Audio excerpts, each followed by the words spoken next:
Yo, what's going on, y'all? This is Marcus Rosa, aka MAZUMA TV, back at y'all with some more boxing talk, man. I hope everybody's having a blessed, beautiful, positive, productive night. I hope you had a great day overall, man. I'm back at y'all with some more boxing talk. We're going to be speaking about Ryan Garcia versus Teofimo Lopez, possibly going down July 25th. We're going to be speaking about the Derek Chisora versus Deontay Wilder media workout, our reaction to the whole situation. Then we're going to get into Vergil Ortiz's rant. And just based off of what I saw on social media, we're going to be talking about Terence Crawford absolutely cooking Ryan Garcia on Twitter. But before we get into all of that, if y'all could please hit the like button on the way in, that'd be very much appreciated. We on the road to 4K. We went into the 3,400 mark, looking to crack that 3,500 mark in due time. Shout out to the nation and the mob for making this possible. I see a few comments in the building already, man. I appreciate everybody that's checking in early with me. Just go ahead, like, share, subscribe to the channel. We do this on a daily basis. You see what I'm saying? Shout out to the real. Shout out to the nation. Shout out to the mob. Of course, we in here. How we feeling? How we feeling? Shout out to my boy Josue Hernandez. What up? What's going on? What's going on? My boy Big Soldier MX. What up, man? Talk to me. How we feeling? How we feeling, man? I hope y'all doing well. I hope everybody's doing well. You know what I mean? Braden, what's that? Braden Golson. He said, "What's up from Mississippi?" Oh shit, I heard Mississippi before. You know what I mean? I be getting love. I think that's considered down south, right? Mississippi. Shout out to my Mississippi brothers and sisters, man. Salute, man. We everywhere, baby. We everywhere. We be getting love everywhere. You feel me? It's dope. You know what I mean? West Coast, East Coast, Midwest, down south, across the globe. You know what I mean? Down under in Australia, the UK, Japan. What was that? Saudi Arabia, man. Yo, MAZUMA TV is global, man. It's a beautiful thing. Would have never thought. When I first started this YouTube shit, I would have never thought. Also, because I had some people asking me about the children's book that I put together for Micah, I am having a little bit of difficulties. I attempted to publish it last night, and there was some errors that Amazon had flagged off, so I got to go ahead and get that corrected and resubmit it, and then we should have that book published and on the way. You feel what I'm saying? So for those of y'all who've been asking, man, I know a lot of y'all are very supportive of me and my son. So that's pretty much the update as of right now. So once I get that corrected, once I get that squared away, we're going to have ourselves a finished product, and your boy will be an official published author. You know what I'm saying? Which is dope. Age of 86, what up? My boy Lorenzo, what up? Go 787. My boy Josue Hernandez said, wow, they're going to lose again and retire. Well, I see that he's the underdog. I see that he's a slight underdog. I mean, I don't know if the odds have changed or whatever, but, we're going to get into his media workout. I don't know if Derek Chisora did one because I didn't really see it. I seen Deontay Wilder had a long media workout. And, I was hearing him. He went viral from some of the things he said. I'm not really going to get into all of that because that shit definitely ain't boxing. You know what I'm saying? Like, that was some crazy shit. But yes, sir. We're gonna get into the media workout, and we're gonna have a conversation about how the way Deontay Wilder looks in the media workouts. Marissa, what's going on, Marissa? What's up? What's up? Boxer sparring, what up? You said, what's popping, fam? Checking in from the left coast. Okay. I fuck with it. I'm feeling the vibes. My boy Yasir Ali said, who you got between Garcia and Lopez if they do fight the battle of the you said it, not me, brother. But you know what I mean? They're definitely, they have said racist shit in the past. Who do I have winning if they do fight? I think Teofimo Lopez could beat him. I really do. Like I think Teofimo Lopez, as long as he's, sharp, you know what I mean, on his game defensively, and he's focused, I think he could beat Ryan Garcia. I don't really see anything that Ryan Garcia brings besides the left hook that could really throw off Teofimo Lopez. Like, Ryan Garcia got fast hands, but Teofimo Lopez is also fast. You know what I mean? He's very athletic, and he's a lot more skilled than Ryan Garcia. He's more versatile. You know what I'm saying? So I could really see him outclassing Ryan Garcia, to be honest with you, unless Ryan knocks him out some way, somehow. But I don't really, Teofimo Lopez hasn't really shown me many instances where he's been hurt, ready to go, or anything of that nature. He seems to be pretty tough, pretty durable. So That'll be a tough first title defense for Ryan. I think Tio could beat him. I genuinely believe that. I feel like the only way Ryan could win is if he knocks him out. I don't see them. I don't see him playing chess with Tio and then being successful. I think Tio's a little bit too quick for him because Tio got. I mean, Ryan got fast hands, but he's not quick. You know what I'm saying? Like in terms of like reflexes and stuff like. I mean, he does have good timing with the left hook and stuff like that. He got decent hand. He has pretty good hand speed, but like it's a different type of athleticism from Tio. Um, I just think overall he's sharper. You know what I mean? I think his time is just as good as Ryan's. I can see him having a lot of success. I can. You know what I mean? But if you're asking me who I'm rooting for, I'm not rooting for neither one of them. I don't respect neither one of them as men. They'll never have a fan out of me personally. But if they fight, it's a quality fight. You know what I mean? It's a fight that we gotta, you know, acknowledge because it's a world title fight. You know what I mean? And I'm big on world title fights, and it's gonna have some impact on the sport. So why not? It's the battle of the races. It's the battle of the races. You feel me? So it is what it is. My boy Bethaniel says, salute, just turned 26 a few days ago. Happy belated birthday to my brother Bethaniel, man. I hope you had a beautiful birthday. You know what I mean? And I'm wishing you many more years of life and health and prosperity and all of that good stuff, man. Shout out to you and the family. You know what I mean? Bethaniel was a real cool dude, been supportive for a very long time. And, I thought you was a lot older, brother. You come across as an older individual just based off of your energy in the chat. You know what I mean? So I hope you continue to do well in life. You know what I mean? And if you're not doing so well, I don't know exactly what your situation is. It always gets better. So salute to my brother Bethaniel, man. Salute to him and the fam. You know what I mean? Because your family brought up a solid person. You feel me? Salute. Agent 86, I really don't care who wins. Same with Ryan and Rolly. Yeah, I mean, I was rooting for Rolly. Let's not get it fucked up.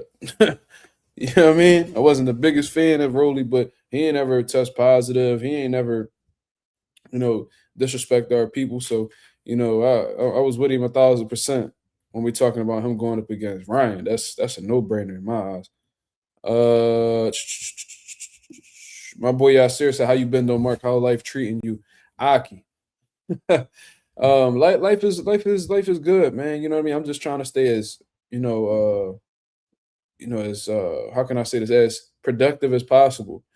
I'm all over the place, man. I'm one of those people that are always looking to do something new, and just experience new things. Like I said, with writing the children's book, that was a new experience for me. But it was a dope journey. I could really see myself publishing multiple books, God willing. Hopefully I'm able to do so. Of course, I'm working at, this job, just trying to move up the ranks in the banking industry, of course.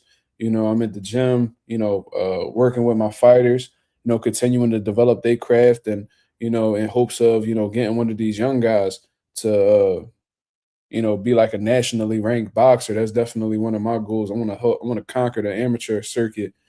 Um, because I feel like I jumped straight into the professionals in terms of coaching, and they didn't really take too much time to understand the amateurs. So I want to conquer that setting and then go right back into the pros like I do.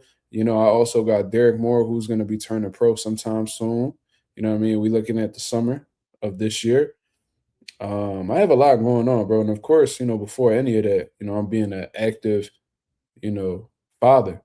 You know what I'm saying? And my son is doing really well, getting stronger, smarter, bigger every day. You know what I mean? It's a beautiful thing to experience. And I had somebody ask me yesterday, is like, are you missing, because you're watching them grow up so fast. Are you like, are you missing those previous moments? And to be honest with you, I don't.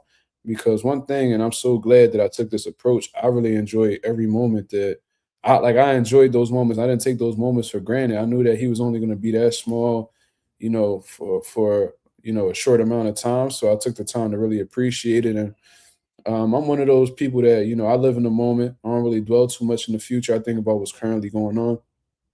And one thing that I can honestly say is I'm really looking forward to my son getting older and really growing up in this world. You know what I mean? So I can continue to, give him guidance and, help polish him into the man that he's going to be, one day. You know what I mean? I want to really help him get ready for this world. I'm already doing the. Uh, I got on it early, like securing my son's future. You know what I'm saying? So yeah, man, I'm really proud of my son and how much he's growing. I was watching him sleep in his bed last night, and I'm like, "Damn, this boy, he is getting big." Because everybody's telling me, but I don't notice it because I'm with him so much. You know what I'm saying? I'm with him so much. I'm like I can't really tell that he's stretching and like getting taller, but everybody else is, seeing it. So I was looking at him in the bed. I'm like, yeah, he definitely taking up more space in his bed than he used to. So it's a beautiful thing, man. I really enjoy every moment. So yeah, that was a long, drawn out ass answer, but I hope I told you what's going on in my life. Um, Sway crazy. He said he hoping Ryan and Tio fight in the ring just explodes out of nowhere. That's insane.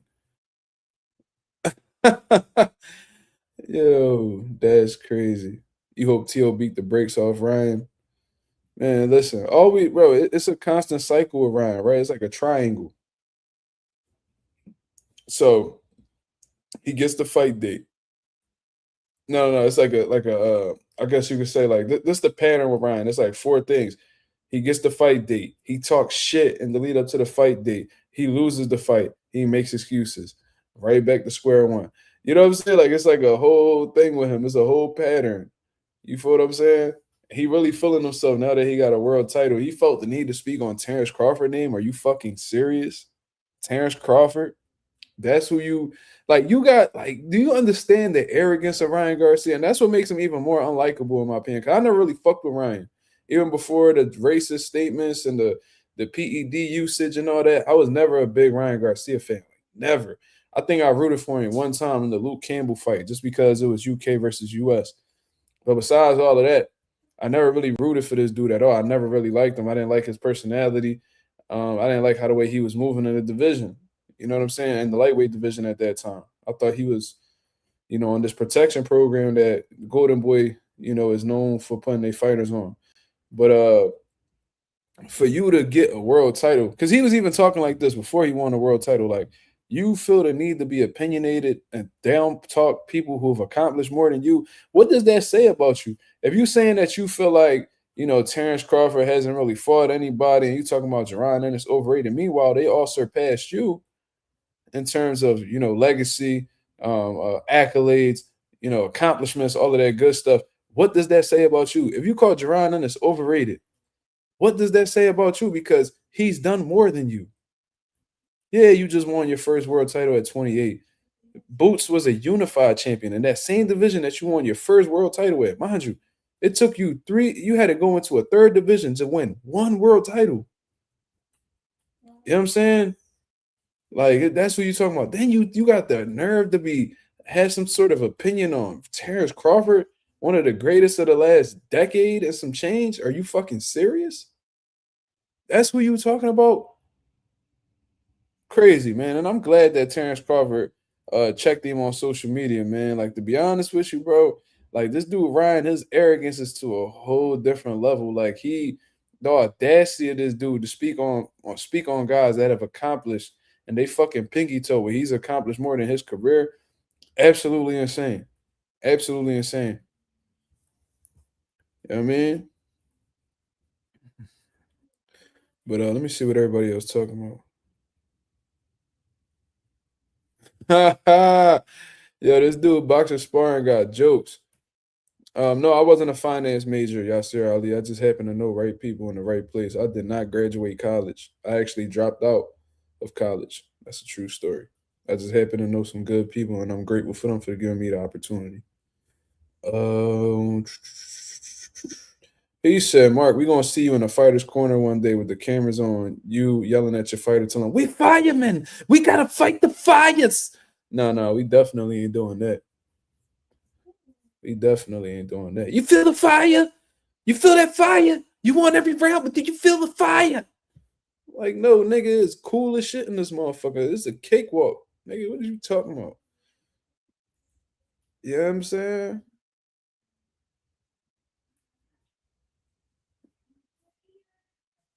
Uh, Boxer said, I got to give it to Ryan, though. He says all the goofy shit and pulls up to the fights, the clubs, outside, and motherfuckers won't press him. First of all, Ryan Garcia be having security. So that's how you know he don't be on that shit that he talking about. And second of all, I don't think it really got much to do with Ryan being some type of courageous motherfucker. I don't think he built like that. You know what I mean? I just think that motherfuckers ain't standing on business how they should. You know what I mean? A lot of these boxing niggas really won't take it there. You know what I mean? Caleb Plant would. There's some guys that would, but it's not like, but you peep that Ryan be talking his bullshit, right? But he don't ever provoke the niggas that he be talking shit about in person. He'll talk shit about Boots. He'll talk shit about whoever. But then when he see them in person, there's never that same energy. So no, I'm not gonna give anything to Ryan Garcia. Yeah, I mean, he ain't gonna get no props out of a motherfucker like me, that's for sure. Anonymous said facts. I always thought he was super corny internet boxer even before all the dumbest shit he did over these past couple years. Yeah, I never liked him. I'm gonna keep it real. I never did. I never found him to be impressive. I never looked at him as being like this tremendous talent. You know, the left hook and the hand speed was a bit impressive, but besides all of that, he really a regular fighter. My boy is singing in the building. He said, Bro, Mark, I've seen so many people picking Xander to beat Boots, but crazy for someone who's only had two 12-round fights. Listen, man, I don't listen, and I don't know what people's thinking. I don't know what their mentalities is or any of that. Like my boy Go 787, he been picking Xander for a minute. Xander's his guy, so I expect him to do so. But these new Xander fans that just hopped on the bandwagon, and I'm sure Ghost noticed it too. I think that they're only doing that under the condition that they have a strong dislike for Boots. You know what I'm saying? Like I do think there are people that want to see Jaron Ennis lose, which is okay. You know, every black fighter faces that. A lot of boxers in general had those guys waiting for you to where they have guys waiting for their downfall. You know what I'm saying? So I do think that these newfound Xander Zayas fans are guys who just aren't really too fond of Jaron Ennis. Just like with it was just like the Brian Norman and Devin Haney situation. Ain't discrediting nobody in the chat. We had like Bella Faith, who was a big Brian Norman fan, and I still believe that she is. She was picking Devin. She was picking Brian Norman to beat Devin Haney, right? Cool, and that's her opinion. But there were a lot of new people that were suddenly Brian Norman fans when they found out he was fighting Dev.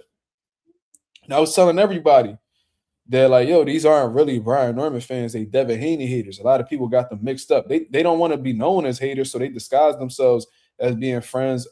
Being fans of, Devin's opposition.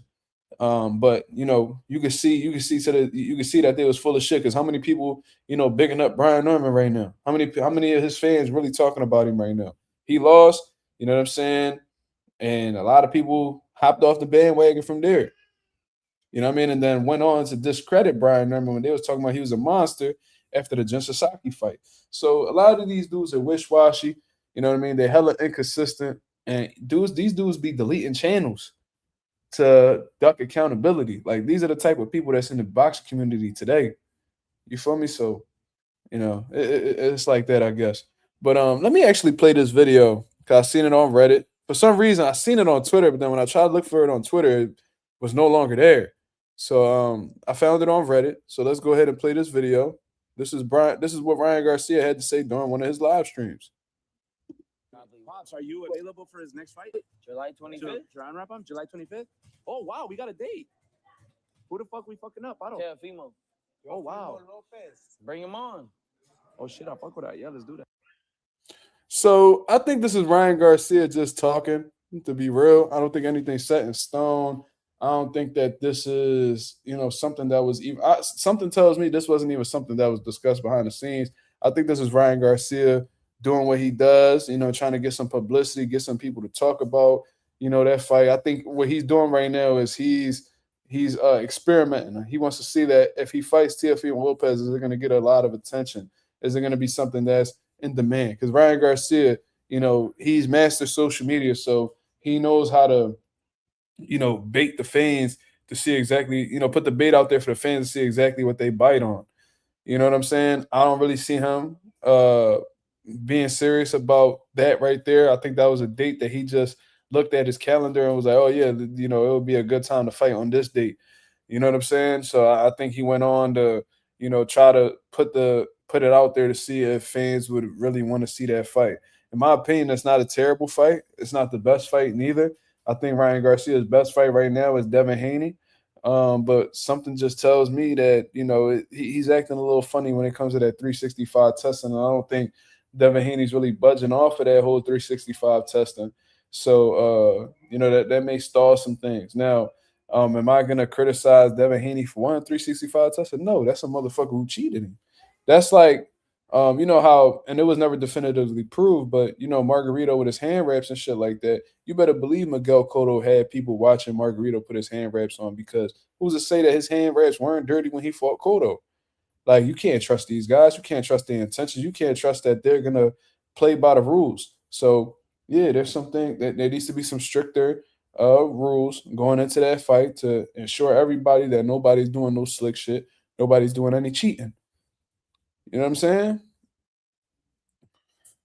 So, if Ryan and Tio do fight next, cool fight. Wouldn't mind watching it at all. Like I said, I would definitely be picking Teofimo Lopez to beat Ryan. I think Tio becomes a 3-division world champion if they fight. That's just me. You know what I'm saying? Like, of course, Teofimo Lopez has some flaws, but Tio's athleticism usually bails him out 9 times out of 10, unless he's in there with extremely intelligent, high IQ type of fighter like a Shakur Stevenson.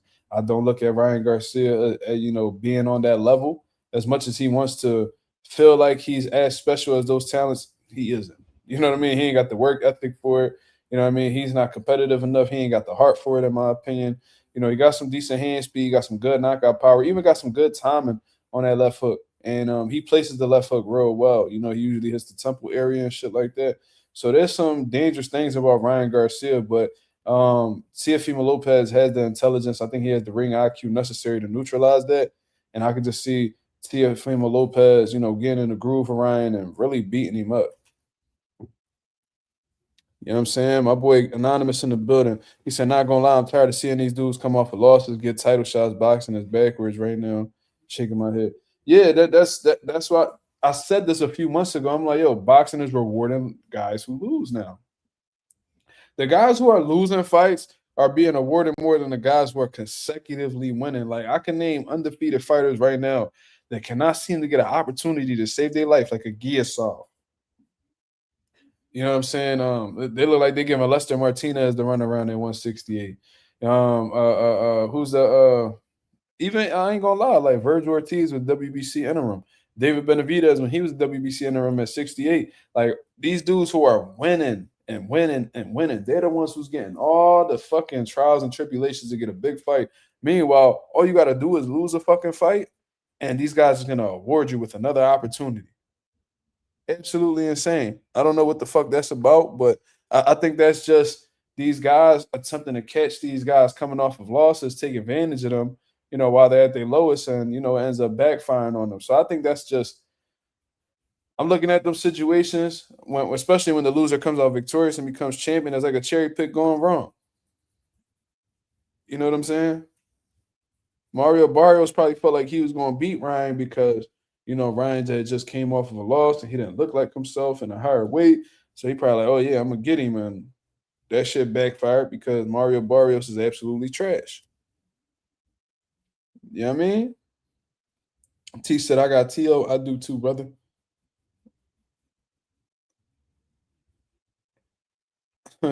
He said they let Loma get a title shot after his second loss of his career. I mean, that's valid. That's valid.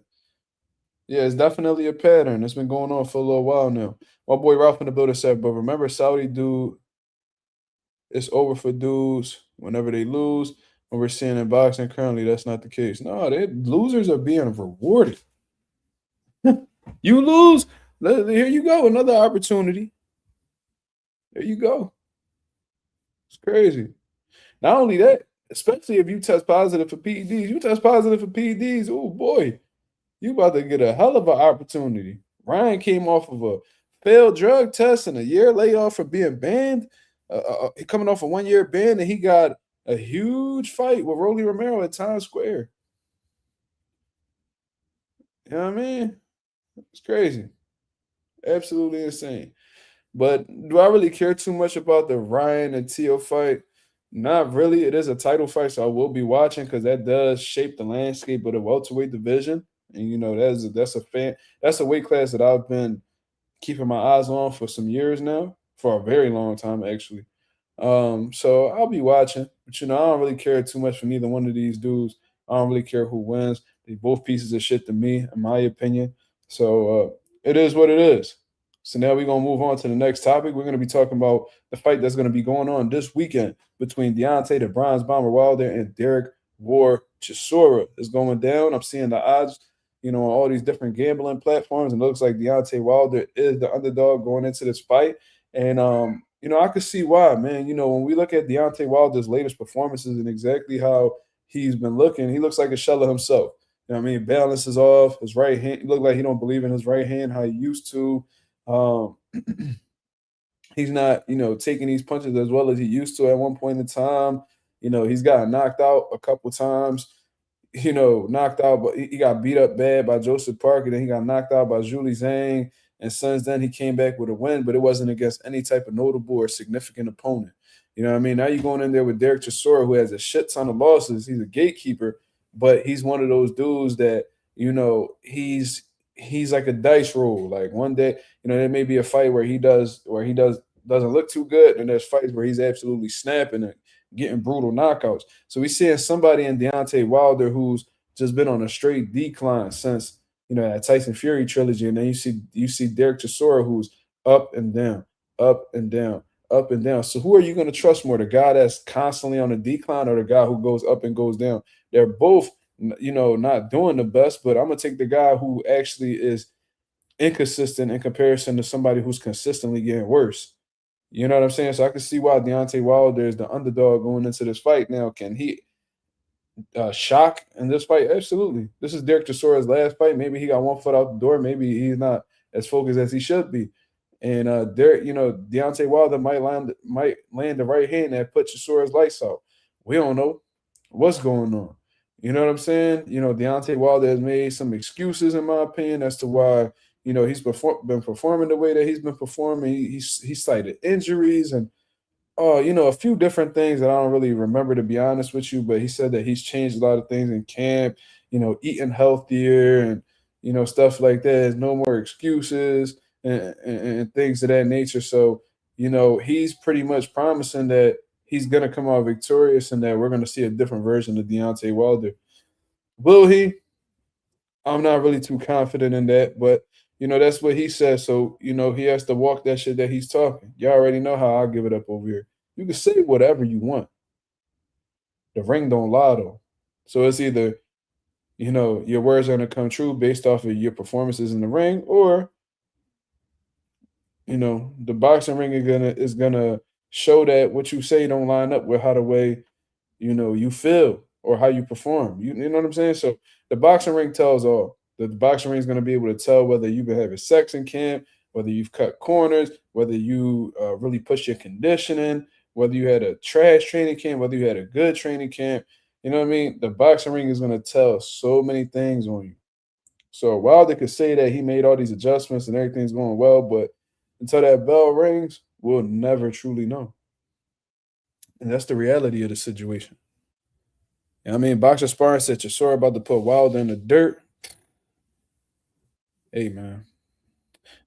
Shit, that's possible. Chisora gets some shit off, he could definitely hurt Wilder and possibly knock him out. Wilder's punch resistance ain't been looking too good. You know what I mean? So, we'll see. It's just sad seeing Deontay Wilder go through these situations because he was actually one of my favorite active boxers at one time.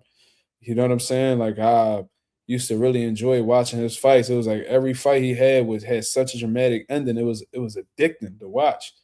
And Deontay Wilder, although he got fucked over by the politics of boxing a few times, he always made a showing of himself. Whether he lost the fight, whether he won the fight, I always seen Deontay Wilder attempt to get a fight his all. And that's very respectable because we see fighters nowadays who are scared to roll the dice, scared to take the chances. And as long as they had a undefeated records, they're okay with being a coward. You know what I mean? You don't see that with Deontay Wilder. Deontay Wilder tried to make the big fights. He got a few big fights.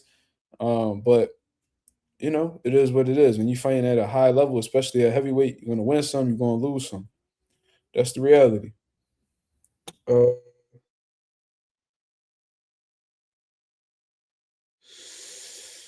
so my boy Go787 said, "What you commented to Virgil that he might never give you an interview, bro?"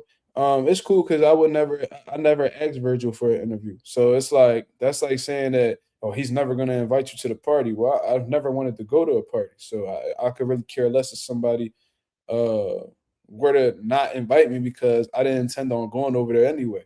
I don't really care for a Vergil Ortiz interview because I never asked for one. You know, I'm very careful with who I do interviews with. I'm very selective with who I do interviews with. You know, I have to really have some type of liking towards you, or I got to feel like the interview would do well in order for me to have some type of interest. When I'm thinking about interviewing people, I'm thinking about, you know, of course, Jaron Ennis. I feel like that'd be a dope interview. I'm trying to do I'm trying to do interviews with legends, bro. Like I'm gonna have Steve Cunningham Sr. on the platform eventually. I gotta set that up with him. You know, Greg Hackett. We always have good conversations. Shit, if I could bring Bomac back on the channel, that'd be dope. Breadman, you know what I mean? Like those are the type of guys that I take interest in you know, doing interviews with because I actually learn something from them. Like I'm not trying, and I'm not this problematic person that you know is gonna do interviews with guys and then blindside them and start some type of arguments. Like I'm not one of those fake ones. You feel what I'm saying? Like you gonna know off the rip if I dislike you or if I don't agree with your standpoints. If you want to have a conversation, we can. But like I'm not pressing anybody for an interview. That's you know what I'm saying?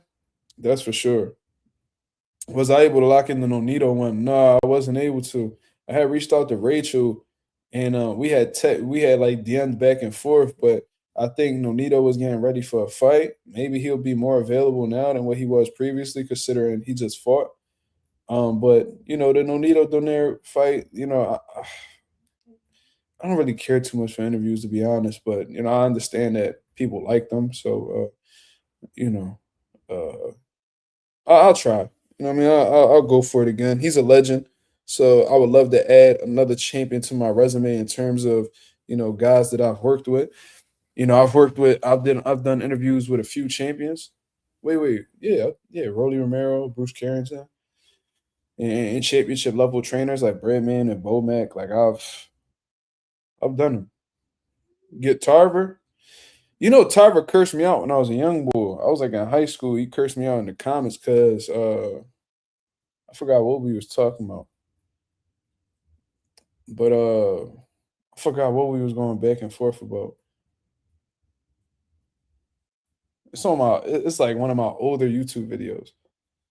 But Tarver didn't like what I had to say and all this bullshit just for him to end up popping positive for PEDs allegedly. You know what I mean? My boy Bad Boom Balloon in the building. What's going on, brother? He said, "Yo, I had a dip on the other live, so I didn't know if you seen my comment, but predictions on Vidal Riley versus Masterneck and Chisora Wilder this weekend. I'm not really too well versed on who Vidal Riley is. Of course, I've heard about him. Um, I never really seen a fight or anything like that, and I certainly don't know his opponent, so I'm gonna withhold my opinion on that. And in terms of Chisora Wilder, unless Wilder just comes back, the old bronze bomber, I just don't really. I'm not gonna get my hopes up on him performing well against Chisora. Chisora is older. This is gonna be his last fight. You know what I mean? And it's gonna be happening in his home country. I feel like Chisora is gonna be very motivated behind that. I think he's gonna go all out in this fight, and something tells me Chisora gonna fight his heart out. I think he's gonna defeat Deontay Wilder. That's what I think. I've seen Deontay Wilder just be on a straight decline. He looks no longer like himself. Looks like a shell of himself, to be honest. There's a lot of things that he's attempting to do that his body isn't really responding too well with.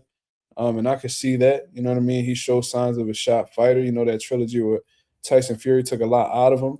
You know, and it took a lot out of Tyson Fury as well. Them guys took some damage.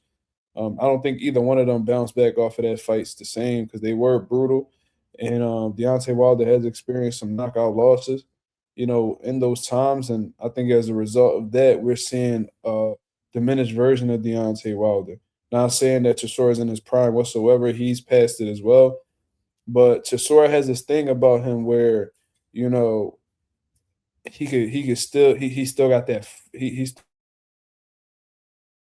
might come back and get a little knockout and shit. Shit. Chisora being the favorite in this fight, I think it's understandable. And, I just don't see how Wilder could turn. I don't know how, I just can't see him reversing this damage and all of a sudden being like his young self. Like, I could see Chisora winning. But we'll see. I'm rooting for Wilder, though. I hope Wilder does well. I hope he proves me wrong. I hope he knocks Chisora the fuck out. Let me be abundantly clear. Yeah, I mean, T said he going to the Boost fight. By the way, you going? Yeah, I'm going, man. You see me run? I mean, let me know. I don't know what you look like, T. So if you see me, bro, let me know who you is, bro, so we can link up. You know what I'm saying? Let me know. Just to be clear, if any of y'all see me, man, let it be known, bro. You know what I mean? I don't want to walk past none of y'all and y'all be like, man, Mark ain't saying nothing to me. Let me know, bro. I'm gonna be in Brooklyn, bro. I promise. June 27th, I'm gonna be there. Well, God willing, I'll be there. Yeah, Bethany, I remember Vidal trained KSI. That's how I started to get to know who he was. And then I heard that he could actually fight, but I never really took the time to watch him. You know what I mean? Chris Maldonado said got a new job, so make slide. That's what's up. Yes, sir. Trix, what's going on? He said, how high are you on Richard Torres, and do you think he can make some noise in the heavyweight division? Maybe Torres versus Moses in the future. I ain't gonna lie, when Richard Torres was first coming up, I didn't really think too much of him. I thought he was a very small heavyweight that wouldn't have much success in the pros. I looked at him as like a small heavyweight Sean Porter type of fighter where he molds it. What you call it, mauls? He mauls his opponents, puts a lot of pressure on them, makes them feel uncomfortable, breaks them down. You know what I mean? It's like he wears them out and then he gets rid of them. You know what I'm saying? Of course, he got some respectable punching power as well, but I ain't gonna lie, man, that Guido Vianello fight, that Guido Vianello fight, he proved me very wrong. He proved me very wrong, man. And since then, like I've grown to have a lot of respect for Richard Torres. He seems very confident. Not only that, but he's actually calling out elite level guys as well. You know what I'm saying? He was about to lock in with Frank Sanchez. That's a dangerous fight. But Frank Sanchez has been dealing with injuries and things of that nature. So, hopefully they can run it, sometime this year. But all in all, Richard Torres is solid. I think he has a very unique look. He has a very unique style. And if they're not prepared for his conditioning, for the mauling tactics, if they're not okay with being uncomfortable, and Torres, very, very uncomfortable style, but very effective as well. And he can give a lot of these heavyweights trouble if they're not able to neutralize, those things. I think to really beat somebody like Richard Torres, first of all, you got to have great conditioning, first of all. Then on top of that, you got to have a good understanding of range. And when he tries to, close the gap against you, you got to make him pay. You know what I mean? Check hook him, step around him, run him into some punches, keep him at the end of your jab. I think somebody like Moses Atama is a little bit too much for Richard Torres. I think Moses Atama got too many tools for him. He got a good lead hand, good level changes with the lead hand, variates his punches really well, really good power, and very, very dangerous hand speed. That in itself, I think he could take care of Richard Torres. I can see Torres trying to bring the fight to Moses, but I think that just causes Moses to run him into shots. And I don't know if Richard Torres could take those type of punches from somebody like Moses Atama. Moses Atama is very sharp, and I heard that Moses Atama is going to be fighting a top 10 guy next. I think that's the right step for him. I think as long as he continues to fight guys like Jermaine Franklin and shit like that, he's going to continue to step on them. He's not going to learn anything from them. So, I like how the way they move in Moses, man. I think if they continue to move him this way, he's going to be the future of the heavyweight division, bro. I think he's going to be a heavyweight boxing star. I could really see that. And Moses Atama look like a little Puerto Rican, too. I see some Puerto Ricans that look like Moses. I be seeing them. I'm the little tall, curly-headed light skinned Rican niggas that be playing ball and shit. I be most of the time I'm like a straight Puerto Rican, bro. I'm trying to tell you. Niggas be thinking I'm tripping. But my boy Slime is in the building. Yo, what's going on, brother? What's the word? What's up, man? I was just finishing my monologue. How you feeling? I'm feeling smooth, man. Wilder in 8. You got Wilder in 8.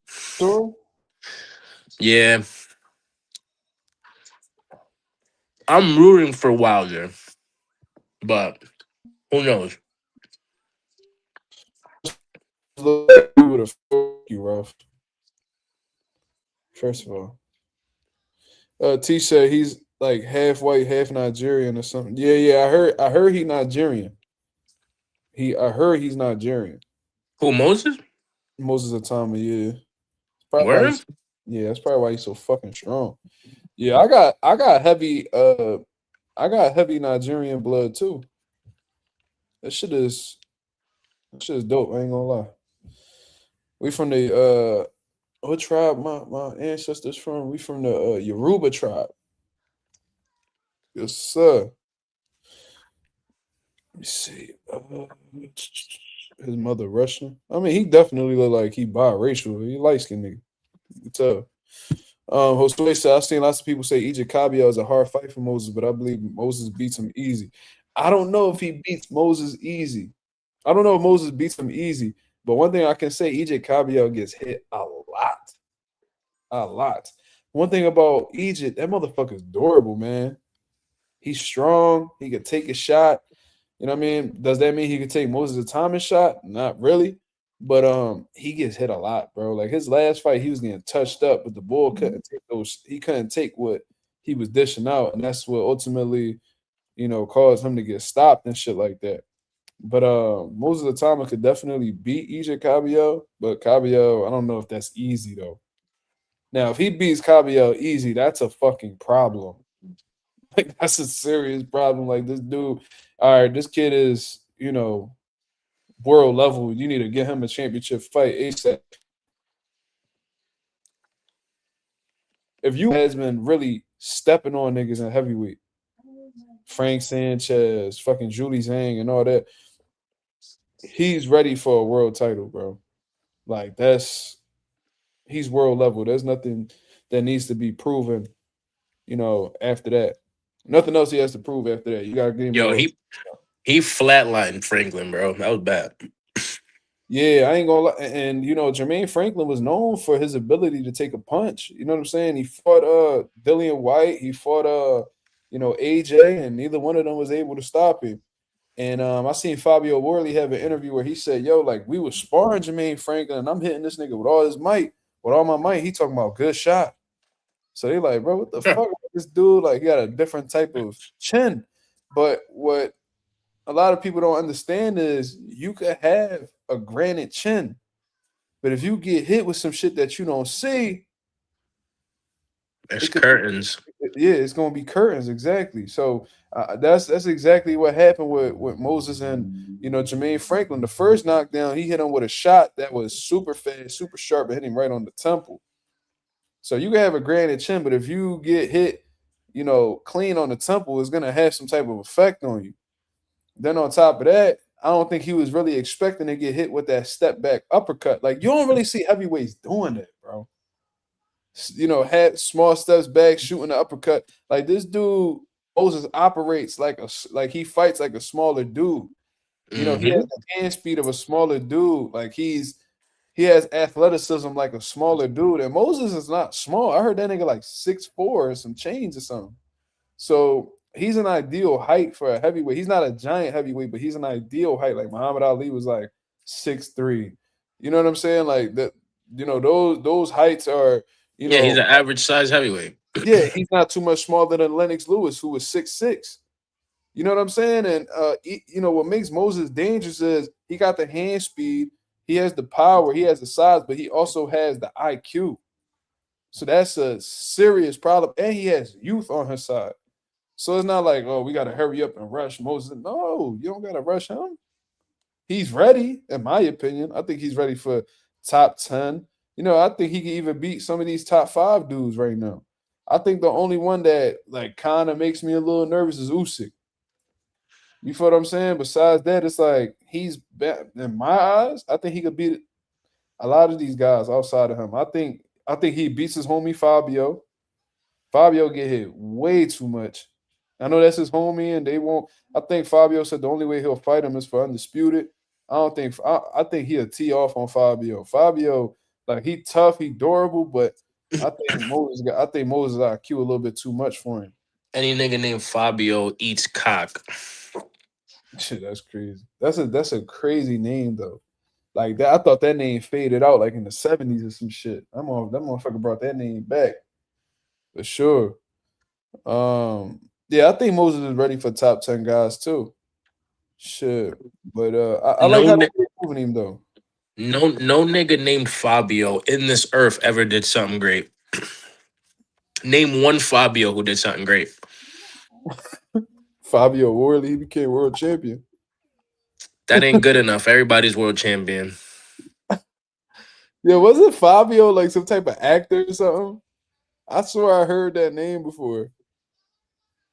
It used to be called. Yeah, it was like some like white boy who was like an actor. I think he probably died by now. I don't know, but like there was some boy named Fabio that was an actor that was very famous. I think, but regardless, who cares? I mean, we ain't gonna speak too much on that. But yeah, man. Yeah, I hope most of the time against the top 10 guy first. You know, an ideal name to be honest with him. I would like to see most of the time a fight like a FA. I think FA Ajagba and Moses would be a good fight. You know what I mean? Coley's kind of dangerous, man. But Bacoli, Jared Anderson. Jared Anderson ain't no top 10 heavyweight. Definitely. But still a name. He's still a name, though. But it's the matter of the name. You peep though that Frank Warren signed Jared, so he might use him to step on him real quick. He might build Jared Anderson up a little bit to feed him to Moses. Cause look, bro, I'm sure like you're not gonna sign a motherfucker and not do research on them, right? Mm-hmm. Like, you're gonna know who you signed, and you're gonna know what their mentality is, what they've said in the past. Jared interviews where he was talking about he don't love boxing, he don't care to be a world champion, he only care about the money. It's one of his most biggest interviews, one of his most viewed interviews that he's ever done. You know what I'm saying? So it's like they see that, okay, this is a guy who's basically an opponent. Nigga was whining about, I'm 23. Yeah, like he ain't built for this shit, right? He knows that he has talent, and he knows he can make money off of this talent. That's the only reason why he's sticking around. You know what I'm saying? So, Frank Warren and them gotta know that. Like they be fools to not know that. So it's like, all right, motherfucker, you want some, like you literally calling yourself an opponent. You don't care to be a world champion. You don't care about being great. You just want to make money. Okay, that's what a lot of B-side niggas say too. You sound like a natural B-side nigga. So guess what? No motherfuckers is gonna use you to be a B-side nigga. They're gonna treat you like the A-side nigga for a couple fights. I mean, probably throw you on this undercard. I mean, this undercard probably throw you a co-main event. Boom. Most of the time. But at least it'll be a main event. Yeah, and then he gonna spark you. You know what I mean? It's gonna be a USA versus UK heavyweight fight, and then the UK gonna shine on this because this nigga Moses gonna put Jared to sleep. And you know what I mean? It's gonna be a good job. But what if Jared just ice him? Bow. Cooks this nigga. Bow. Like 10th round, like late. You think Jared taking a 10?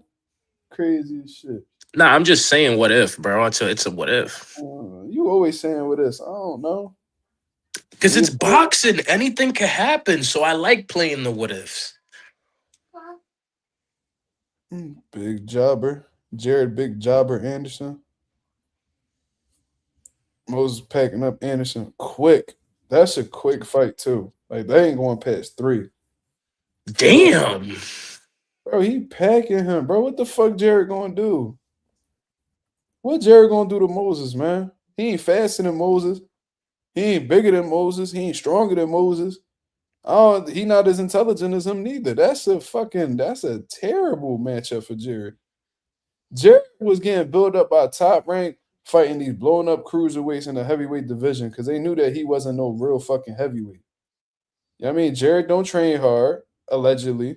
I heard he's very fucking lazy, allegedly. And I've also heard that trainers have refused to work with him because of how lazy he is. Allegedly. Allegedly. You feel what I'm saying? So, taking all that into consideration, Jared could probably be a fucking cruiserweight if he chose to, but he ain't got the discipline to get down there. And I seen Jared Anderson in person, and can't nobody tell me that he can't be a cruiserweight. I've seen cruiserweights bigger than him get down to the weight. Yeah. So ain't nobody trying to hear that shit. Imagine Jared at 68. Bro, he not much big. I guarantee you that him and David Benavidez, they right next to each other. They ain't gonna be much of a difference. Guarantee you. Jared not a big dude. I got a picture with him. He's not that big. Yo, bro, do you know what pisses me off? Benavidez' physique. That shit pisses me off. Bro, he was 250 pounds when he was 13. The fuck you think his body gonna look like? Damn, at 13. Yes. You got, Damn. bro, you talking about he blew up. He was 170. He blew up to like 250 pounds when he was 13, bro. Fat bitch. Nigga said he was eating Taco Bell every day after school. Nigga, that shit ain't that good, bro. It ain't, but that's what he was doing. And he said that's when he was living with his mom because he was with his pop. He moved back with his mom and shit. And when he was with his mom, he gained like 80 pounds. And he's like, yo, bro, like, I can't continue to live like this. So when you are somebody who blows up that heavy in weight and then you cut back down, your physique ain't gonna be looking all tight like that. Yeah, he gonna look like a fat nigga. It is what it is. You know what I mean? Damn. How people don't know? You ain't never watched his interviews, bro? No, I knew he was fat, but I didn't know he was that fat at that young of an age. Yeah, bro. Because you got to remember, like, Benavidez started everything young with the boxing shit. Nigga was a world champion when he was 20 years old, right? So, when he was like 13, he only had like 15 amateur fights. And the reason why he didn't have that many amateur fights because the motherfucker couldn't make weight. He said that himself. So, damn, it's cold as shit in this motherfucker. So yeah, that's why that's why his body looked like that, bro. You know what I mean? I hope Zordo beat his ass. Huh? I hope Zordo beat his ass. Man, you out your motherfucking mind, bro. I hope he beat the dog shit out of Zordo. Fuck Zordo. Man, I'ma smile hard as shit the day Benavidez lose. The reason I say it, wait. The reason I say, let me explain myself. I think he's way too cocky. He be talking mad, like it's cool talking shit, but like at least, you know what I'm saying? Like make it entertaining. Like you just sit there and just genuinely just talk shit. Man, fuck that dude. I'll fuck him up. I'll fuck his cat up. Like, shut up, dude. Fuck you. You ain't doing shit. I mean, he did though. He said that about Caleb Plant. He beat the fuck out of Caleb Plant. Oh, I thought you were talking about Canelo. Man. When they were at 68, I don't think he would have beat Canelo. Now, shit. He beat the fuck out of Canelo. Canelo knew that. That's why he was asking for $200 million. That's 200 million. Yeah, he was asking for $200 million. That's horrible. Realistically, he all wrong for Canelo, bro. All wrong. I ain't gonna lie though. I was playing Undisputed earlier today. Yo, Canelo nice as shit on that John. He's decent. Bro. No, bro. I was checked because with me, I chose Canelo, right? But I chose the 2011 version of Canelo. When he ain't had no tattoos and nothing. Bro, that nigga fast as shit.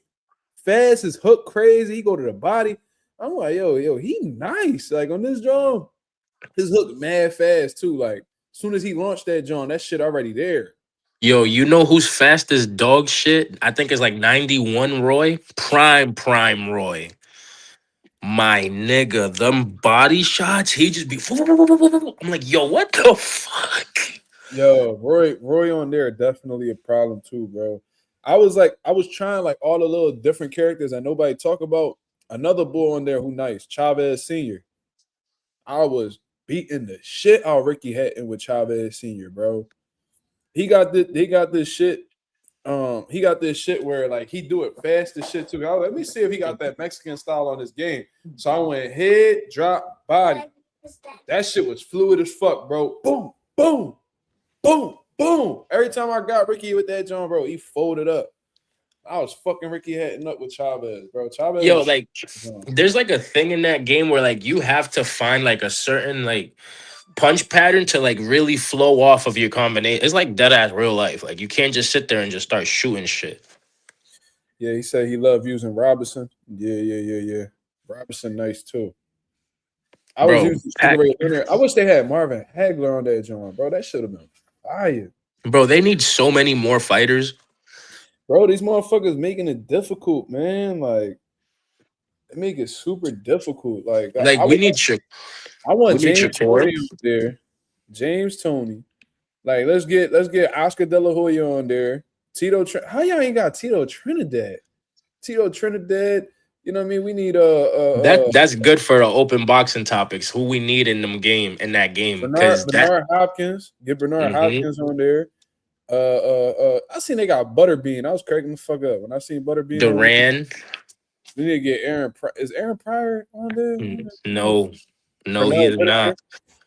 Yup. No, Whitaker. I don't know.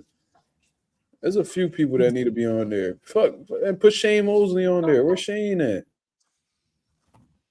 Mike Tyson. I'm surprised Mike ain't on. They probably asking for so much money. They like, man, we ain't doing that shit. They need to put for the new niggas. They need to put Earl, Tank, Shakur, Devin, Nakatani, Inoue. They need to put Hitchens. Ghost Lennox Lewis, my favorite heavyweight ever. Yep, Lennox. They need to put like I said, they need to put Duran. Bro, I want to see Alexis Arguello. I seen they had Sean Porter on there. I was fucking Sean Porter up, bro. I believe you were. Whooping him, bro. Whooping him. Bro, they need Alexis Arguello on there. Ooh, bro, they need to put Stephen Fulton, Boots. They need to put Xander. They already got Fondura. They need to put I didn't try Fondura yet. Bro, I hate playing with him. He's ass. Maybe it's a me thing, but I feel like he's trash. But they need to put fucking what's his name? Gomez. Wilfredo Gomez. Pacquiao is nice on there. Pacquiao's a fucking cheat code on there, bro. When you get flowing with him, he just starts doing shit. Like you stop pressing buttons, he's still doing shit. It's tough for me to box from this throwing punches from the southpaw angle with the controls, like everything the opposite. Yo, but Bam. Oh, I switch. I switch my stances. If I'm fighting if I'm using a southpaw, I switch to orthodox. I don't even know how to do that. It's the left on the D-pad.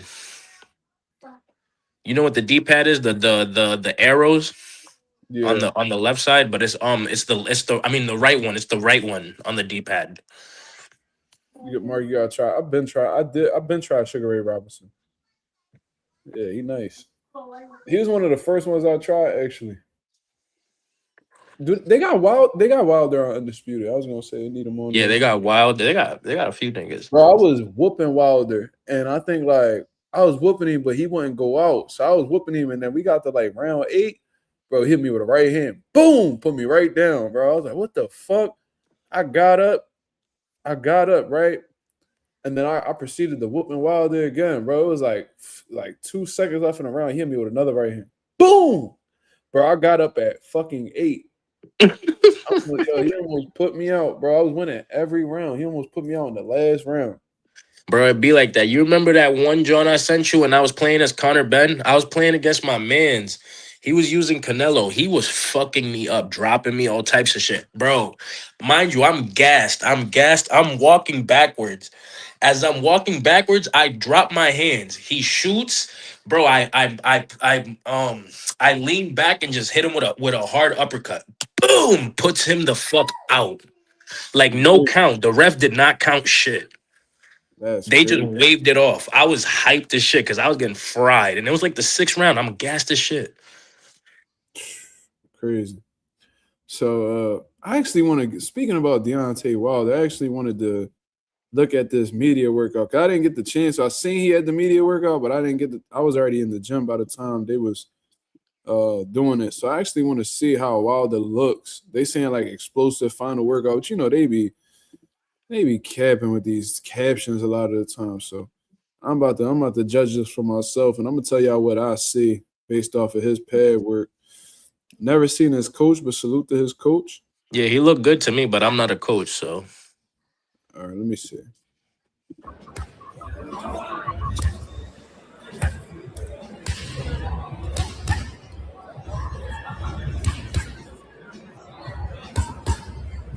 I wonder how many ounces those fucking gloves are, yo. They look bigger than 20 ounces. For real, for real. I wonder how many ounces. Them Jones look like them Incredible Hulk hands and shit. Crazy.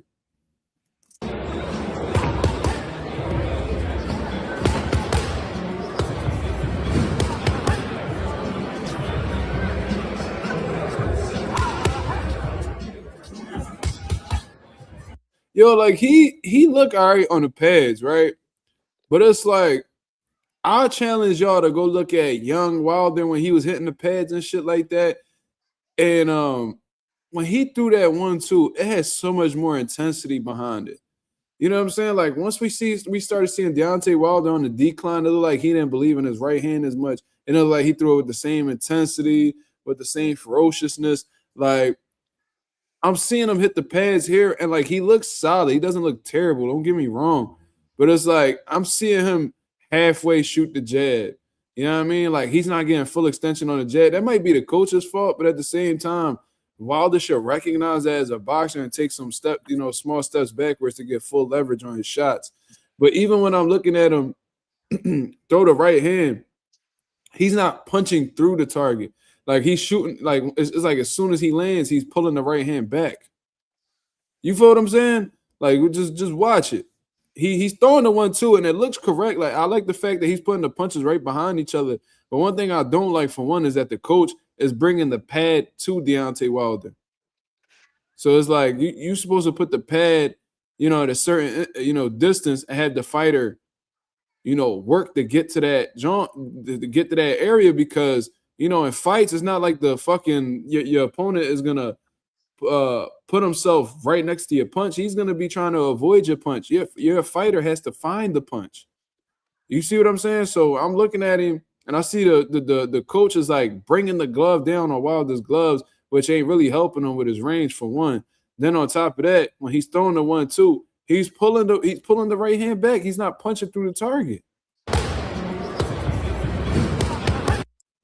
Look how smothered that right hand is. You see what I'm saying? Like when you shooting that right hand, it should be full extension. Wilder, the reason why his knockouts were so devastating was because when he hit somebody with that 1-2, he caught them right at the end of the fucking right hand. Every time. This right here, he's landing the right hand. But look how much more he could extend that punch and roll that shoulder to make the shot more devastating. Yep. He's not getting full extension on that right hand. That's a technical issue. And I'm so confused as to why like Deontay Wilder like lost sight of that because that was really your bread and butter. That was how you was winning fights. You would jab, you would jab, you would jab. You would find exactly where your opponent is with the jab, and then you drop the right hand. And every time he got full extension on it, bro, the shit went out. But even though this right hand is smothered, in my opinion, look how when he's landing the shot, he's like pulling back immediately. He's not punching through the target.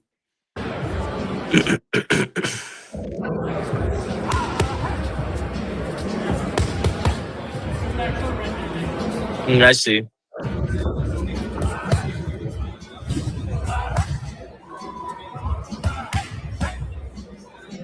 Yo, let's keep it real. How many times have we seen Wilder do that combination? Never. How many times have we seen him hook off the jab and then go to the body with the same hand? When we ever seen him throw a 3-punch combo with the same hand? Never. We never seen a boom, boom, boom. We've never seen that. And I'm more of a person where it's like, bro, if Wilder had that tool, he would have fucking fried niggas. Bad, worse. And this ain't me like talking shit. Like I fuck with Wilder. I fuck with Bomb Squad. You feel what I'm saying? But it's like y'all shooting combinations that y'all niggas y'all know damn well y'all not going to use, bro. Y'all not shooting that left hook to the body against no fucking Derek Chisora, bro. He gonna lift you the fuck up out your sneak and do some shit like that. Like, keep it real, bro. You want to keep Derek Chisora at the end of your straight shots. That's how you gonna beat Derek Chisora. If you beat him. You're not fucking hooking off the jab and then slipping off the line to touch the body. You're not doing that shit, bro. So this is like, I don't even understand why we going over this. You're not implementing this in the fight.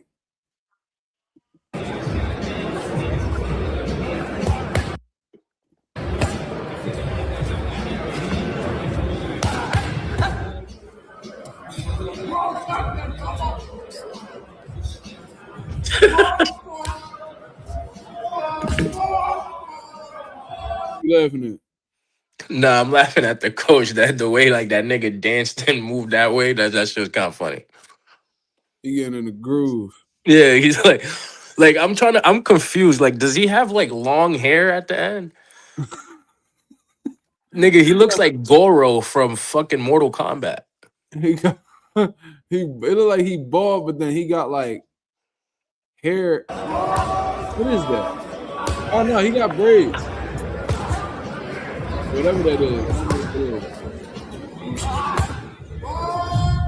He got mohawk braids. What the fuck? Nah, nigga, he's bald.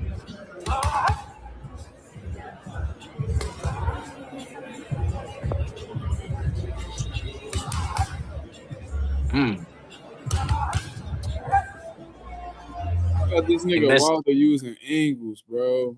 He missed those two, but that was. I mean, bro, what the fuck? They got Wilder using angles now. Bro, look at the coach top of the head.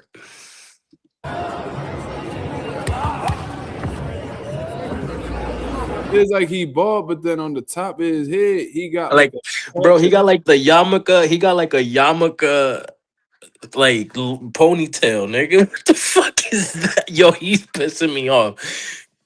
He do good. Yo, that shit is dead ass pissing me off, bro. I'm not gonna lie. That's not worse than the nigga that Abdullah fought. Yo, Nathaniel said he got that Jet Li type hair. Nah, but yo, the baldy with the shag, that shit, the nigga that fought Abdullah had. Yeah, that was top. But he dropped Abdullah twice. That shit, yeah. Whatever he had going on, that shit worked. But I'm glad Abdullah hit him, nigga, and that nigga twisted his fucking knee or his leg or whatever the fuck. They said he like broke his ankle or some shit like that. They say he was. Nah, he didn't break that shit. If he would have broke that shit, he would have not got up. I promise you that. They said something. They said something about his ankle. He hurt. He probably twisted that shit super bad, sprained it or something. I was actually at a fight where the nigga literally broke his ankle getting dropped. He had gotten dropped, fell on his leg all ugly. This nigga foot was facing the other way, bro. That shit was bad. But anyways, go lay down. Let's continue. But my boy Ghost said, he said, after this topic, bro, can you touch on the cover of the video what happened to Vergil? Oh, yeah. We definitely are. I'm saving it. I'm saving the best for last, brother. Yes, sir. But let's. I'm not gonna watch this whole thing. But yeah. Yo, Ghost, you like my name in the chat?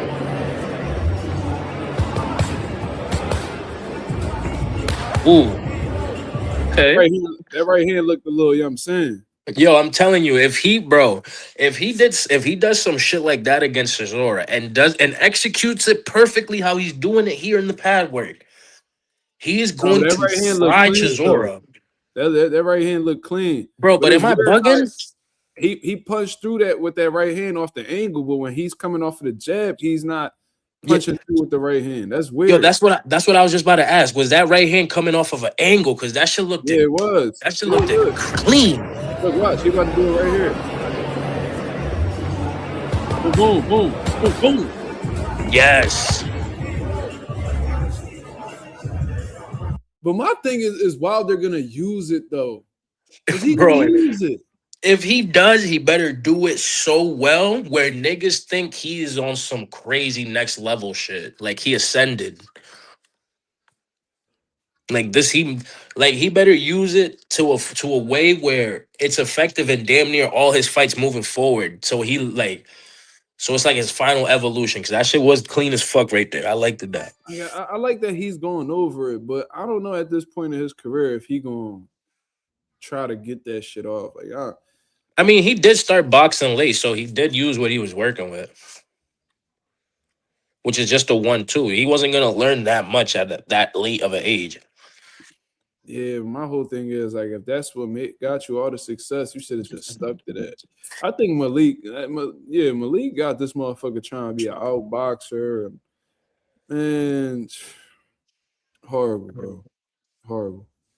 And I remember everybody was like, "Yo, Malik a good trainer. Look what he did with Ezra Taylor. Look what he did with Ezra Taylor." I heard that nigga Ezra Taylor lost the other day.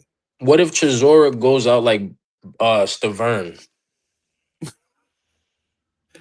Yo, that'd be a sad jump for your last fight, bro. But you know what? I ain't gonna watch too much more of this. Let me see what's left. It's just a whole bunch of pad work. I want you to see Chisora's workout. Did he even work out? I didn't even see it. Bro, niggas was playing musical chairs. Bro, I'm not watching this shit, bro. Yo, that shit was hilarious. He had niggas playing musical chairs? Yes, bro. Just watch like 2 seconds of that shit. No, bro. We gonna move on to this Vergil conversation, bro. I've been wanting to speak about this Vergil shit. You know what? Let me get something to drink. Hold on. But yeah, man, how's everybody doing today? You know, it's a beautiful day. You know, Chisora Wilder. I got Wilder in 8 rounds. I'm rooting for Wilder. Not to say that he will win because I'm not sure. He, like Mark said, he is on a decline. But I think he gets him in 8. I'm just keeping hope for him still. You feel me? But yeah. What happened? Very nice of you, son. I think he said very nice of you, Slime. I mean, shit. You never know. It should, like I said, it's boxing, bro. This nigga could come back and do some stupid shit. Put this nigga out first round. That would be dope. I ain't gonna lie. Nathaniel said he going with war. Chisora wins, both retires after. On some Kell Brook Amir Khan shit. Okay. But all right, man. I ain't gonna watch this shit no more. This shit was like literally like 10 minutes worth of pad work. I'm cool. You know what I mean? So we gonna get into this Vergil Ortiz situation. I seen Vergil Ortiz respond to a clip from Xander Zayas. Now, we went over this Xander Zayas clip yesterday when we was doing our reaction to his interview. And basically, Xander Zayas had said that Vergil Ortiz fight fell out because Vergil Ortiz wanted everything to be his way. The quote from Xander Zayas goes as follows. He wanted it too much of his way, but never wanted to play the game. He only wanted to play his game. And when we was going over our reactions or just at least reviewing the video, we were saying how that shit was true. You know what I'm saying? And I said that's exactly why I've been saying for the longest that Vergil Ortiz's team is really hindering, you know, Vergil Ortiz's pursuit of possible greatness. You know what I'm saying? Like, there's been plenty of opportunities with Vergil where he could have been a part of some big fights, and I always cite the Xander Zayas situation. And I had actually responded to Vergil Ortiz's tweet, and I seen that it had gotten some traction. Not only that, there was a lot of people trying to come at MAZUMA TV. You know what I'm saying? The thing is, like, we ain't going for that nut shit. You know what I'm saying? Shit got a few likes, a couple retweets, and all that.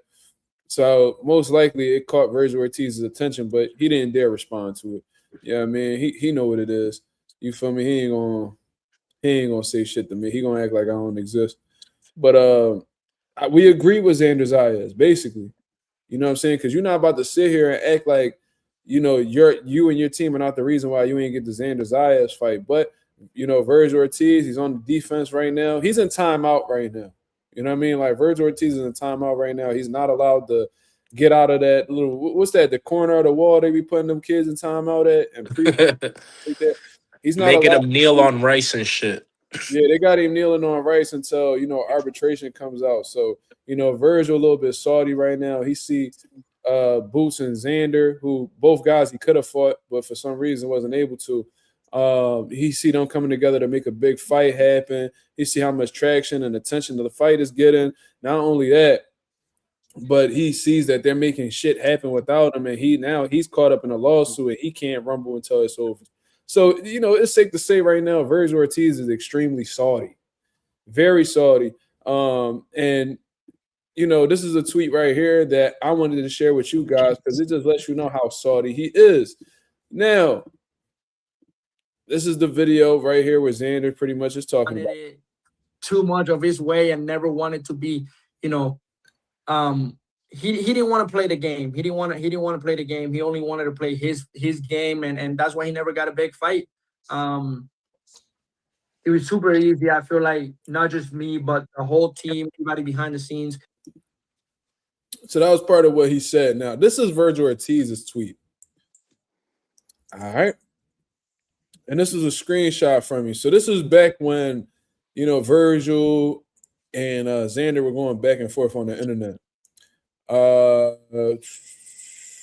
So this is just, I guess, an email from Eric Gomez over at Golden Boy and sent over to Carl Moretti over at Top Rank. And it says, Carl, thank you for your prompt reply. It's a 50-50 deal. Venue could be in Nevada or California. As for the remaining details, we could work them out. Yes, the zone will put up a fight night advance against a portion of the estimated pay-per-view revenue. What I really need is confirmation that Xander wants to fight December 2025. If you confirm that, we could work out the rest of the details. Xander went on to say, this is not a real offer. Stop lying to your fans. The answer is yes. Come meet me in Puerto Rico. Then, of course, Vergil Ortiz's team shot that down. They were hell-bent on it being at a neutral location like Cali, like Nevada. And as a result of that, the fight was never able to be put together. Now, that's what we all remember, right? Ooh, and we was criticizing Vergil Ortiz because we are like, bro, Xander is the champion. He don't need to bend to your demands, bro. Like, if you're the one who needs the title. He already has it. So if you want to become a world champion, go do what other great fighters have done in the past in order to receive belts. I remember when Tevin Farmer, who was it that Tevin Farmer went to Australia to beat for the world title? I think that was Billy Dibb, right? Tevin Farmer had to go over to Australia to beat the dog shit out of Billy Dibb and bring that IBF 130-pound title back to Philly. Like, I remember that clear as day. Let me check. And Devin went to Australia twice. Facts. So hold on. Yeah, he went over to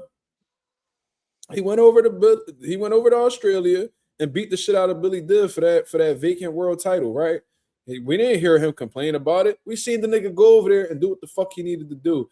Devin Haney, to become undisputed, had to go to Australia. Not once, but twice. Once to become undisputed, and then two, to defend his undisputed title. We seen Terence Crawford go fight Ricky Burns, and I don't even know where the fuck Ricky Burns is from. Y'all let me know. But he went over. Where was it that he went to? It was Scotland. He went over to Scotland to beat Ricky Burns for his world title. Errol Spence went over to the UK when they was treating him like shit, throwing brownies at him and all types of shit. He went over there and stopped Kell Brook to get that IBF strap. You know what I'm saying? Yeah, Ricky Burns went over to Glasgow. Yeah, Glasgow. Yeah, he went over to Scotland. You know what I mean? And that's where he picked up his first world title. Marvin Hagler had to do the same shit. I believe he went over to the UK to get his first world title, and they was throwing shit at him after he won. You know what I mean? Usyk went to the Anonymous. Usyk went to the UK to beat AJ as well. So this isn't like some foreign concept. This is actually pretty fucking normal. This is pretty normal to go to these guys' hometowns to beat them. Like, we've seen this happen. We just seen Dalton Smith come over to New York and beat fucking Subriel Matias in mini Puerto Rico to get his first world title at 140 pounds. This is not like this. This is not an unusual thing to do. And I was heavily critical on Vergil Ortiz because if a world champion is telling you, yes, you can fight for my world title to see me in Puerto Rico, you have to be humble enough to understand that, one, you're not a fucking world champion, and two, you're not a fucking big draw to be telling the world champion what to do. So you should have went over to Puerto Rico, but what did y'all do? Y'all insisted that the fight happened in Nevada or California. Y'all wanted to be in control of the whole situation, and it just didn't happen. And that's why you weren't able to solidify a world title fight. And that's why you're ranked number 1 in the Ring magazine, but you got no accolades to back it up. You feel what I'm saying? My boy Anonymous said Figueroa went to the UK to pack up ball and get that 2-time world champ status. Thank you. Mm-hmm. First of all, I'm glad he did.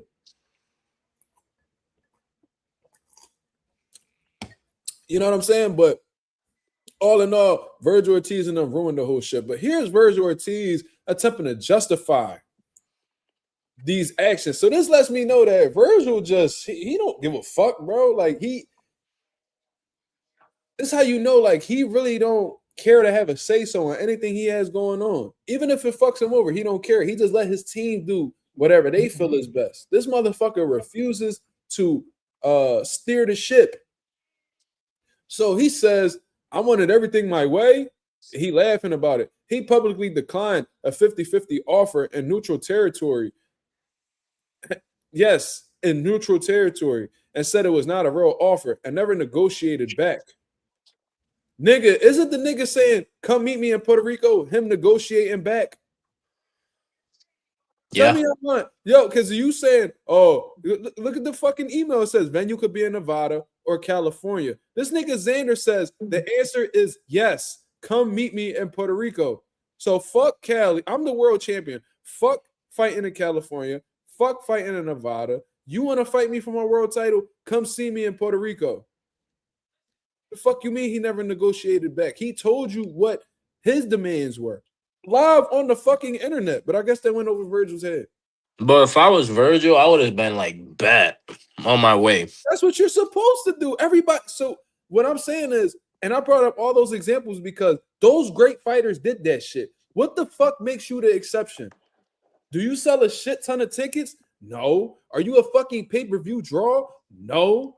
Like, who the fuck are you to tell a world champion when you've never won a world title in 3 divisions that you've been in that they have to fight you in a neutral location? Fuck you.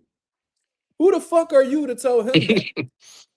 Like, the audacity, like these, and that shit just lets me know that they really don't believe in Vergil all like that.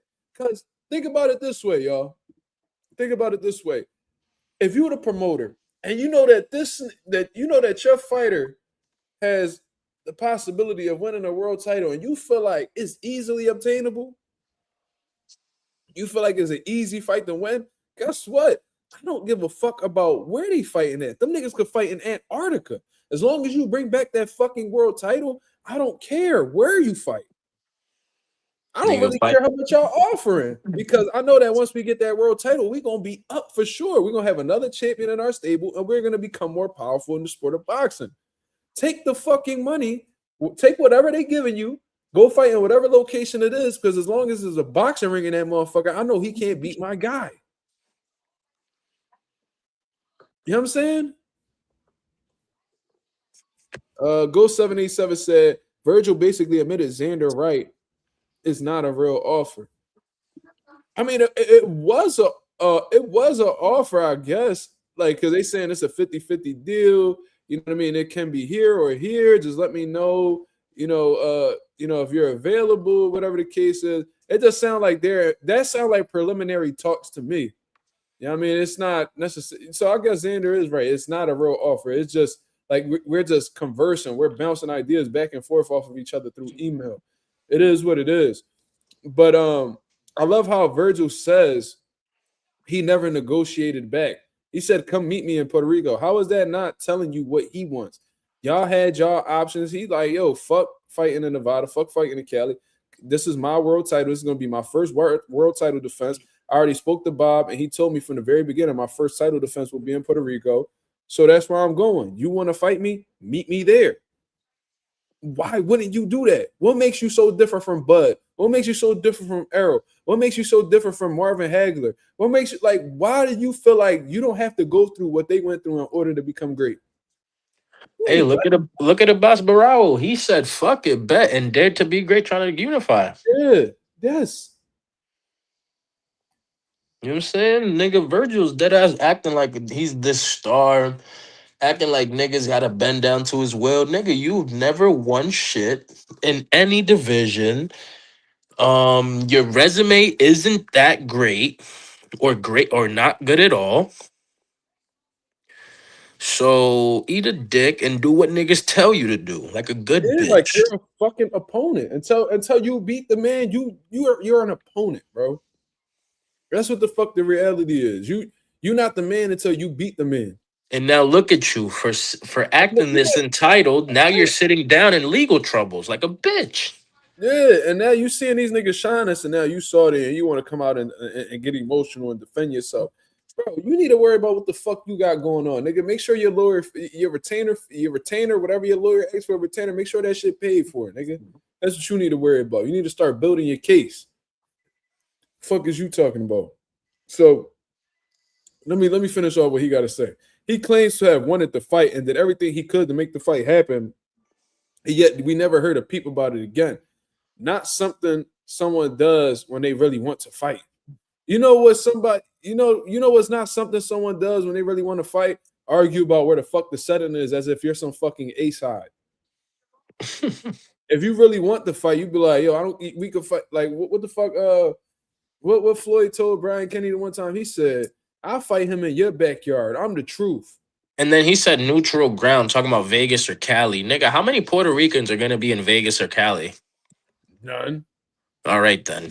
The only motherfucking Rican that's gonna be there is the one that's gonna fly out to see him. The fuck, bro? Nigga, the only Rican there is gonna be Xander and his team. And his team. So, like, I don't know what the fuck he was talking about neutral ground when everybody's gonna be predominantly Mexican, white, and black. Yeah, I don't understand that. That's actually a good fucking point. And he follows up with saying, and y'all know he would have said something immediately if he actually did offer something and I had declined it. Lying ass. This dude, he's a fucking clown. So I actually have responded to this.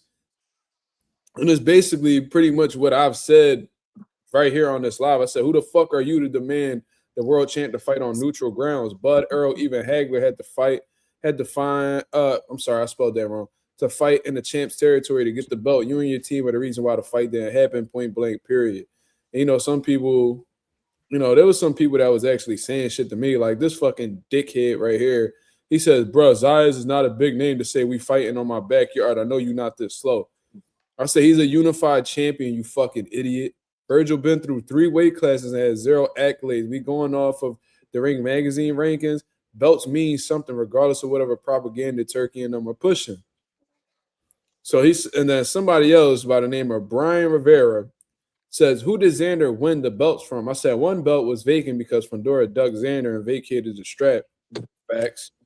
The other was against an active champion who had just defeated Ennis Telez. Who did Vergil win belts from? That's a good, that was a great comeback. Who did Vergil win belts from? Not a fucking soul. Not a fucking soul. So is that nigga even a vacant champion? I mean, not a vacant. He got the WBC in him. He got the WBC in him. Look, I got a bunch of people talking about him.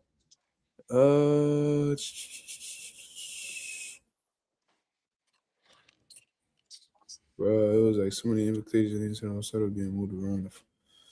I'm trying to see what dumbass to say something. I favorited the John because the bull said Usyk because he was also somebody who fought in somebody's backyard to be world champion. Has Vergil ever unified a belt? Great question. No. Nigga hasn't even won a belt, let alone unified a belt. Look, this dude Easy Does It is a fucking dick eater. Look, niggas deleting tweets and shit. And yet everybody has Vergil ranked higher. Zayas has no names on his resume like Vergil. Let me see. What was it the dude said?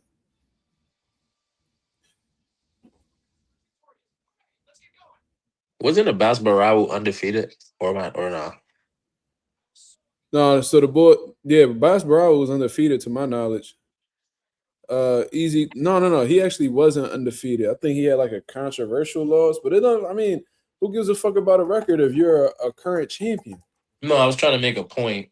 Yeah. So that was his second loss. Yeah, so it was his second loss. But the nigga won like I don't know how many fights straight after he lost. He lost to Jack Colkay, and that was a split. It was like, you know what I mean? Really close. Yeah, he won like 7 in a row, became champion. It is what it is, right? So this dude gonna say Vergil win over Madrimov, who gave Bud a tough fight. Amazing win. Which one does Zayas have? I said Vergil beat Madrimov coming off of a loss, being a former world champ. Zayas, oh damn, I said this wrong. The Bas Barao wasn't undefeated. I shouldn't have said that. But Zayas beat Bas Barao, who was an active champion coming off the biggest win of his career. So, you know what I'm saying? Madrimov, good opponent. You know what I mean? Good opponent. But he was coming off of a loss. You know what I mean? He was coming off of a loss, and he wasn't an active world champion when Vergil beat him. You merely beat a nigga's leftovers. You know, when Xander Zayas beat Bas Barao, and we could, you know, you could say that Madrimov is better than Barao. I actually think them fighting would be a really good fucking fight. To be honest with you, I think that'll be a very exciting fight. But regardless, who beat who at the highest point? Vergil or Xander? Xander beat Bas Barao at a way better point than Vergil beat Madrimov. Madrimov was coming off of a loss. You know, Bas Barao was coming off the biggest win of his career. That lets you know everything you need to know. I fucked up in that tweet right there by saying that Bas Barao was undefeated. It wasn't accurate. He lost to Jack Colkay prior to losing his hander. But regardless, you get the point. He was an active champion coming off of the biggest win of his career. So, you know, whatever. It is what it is. But yeah, man, this is Vergil Ortiz and them lacking accountability as they always do. They want to point the finger at everybody else and act like they're in the wrong. I mean, that everybody else is in the wrong and they're not, and they, you know, they want to fight everybody and nobody wants to fight them. It's like, bro, every time y'all fucking cards got pulled, y'all always show some weirdo energy, bro. So it is what it is. My boy is singing in the building. He says Xander looks heavy right now while Boots looks like he's around 165, 175. Boots might be the best shape of his life versus Xander. I haven't seen Boots in person, so I can't really say too much. I can't really speak on his weight or anything like that, but he definitely looks like he's not that heavy. Xander looked very round in the face. But it's not like he's fat or anything like that. Xander's just a big kid. You feel what I'm saying? So that shit, I don't know if that's gonna actually play into the fight. There is a lot of time until the fight, to be real. We still got all of April, we still got all of May, and then we have, for the most part, all of June. So you got 12 weeks from now to get into the best shape of your life. That's plenty of time. That's plenty of time. And Xander started camp when, you know, before they even signed the contract. So there's no reason why Xander comes in, you know, out of, you know, off weight or anything like that. You know what I'm saying? But I know Boots is locked in too, man. So I don't expect neither one of these guys to miss weight or anything like that. Hopefully Xander's not drained because you already know what excuses they're gonna make after Boots washing. I don't care if he makes an excuse. You took the fight, so fuck you, Yeah, you pushed for the fight, so nobody trying to hear that shit. nigga. And I hope that's the case. Or nah, I hope that's not the case. I hope you're at your best. Fuck you. Ghost says Xander in dog shape. I don't know what people saying. You could be in dog shape and still be up in weight though, Ghost. You know what I'm saying? You could be in phenomenal shape and still be 20 pounds above your fight weight. Just saying.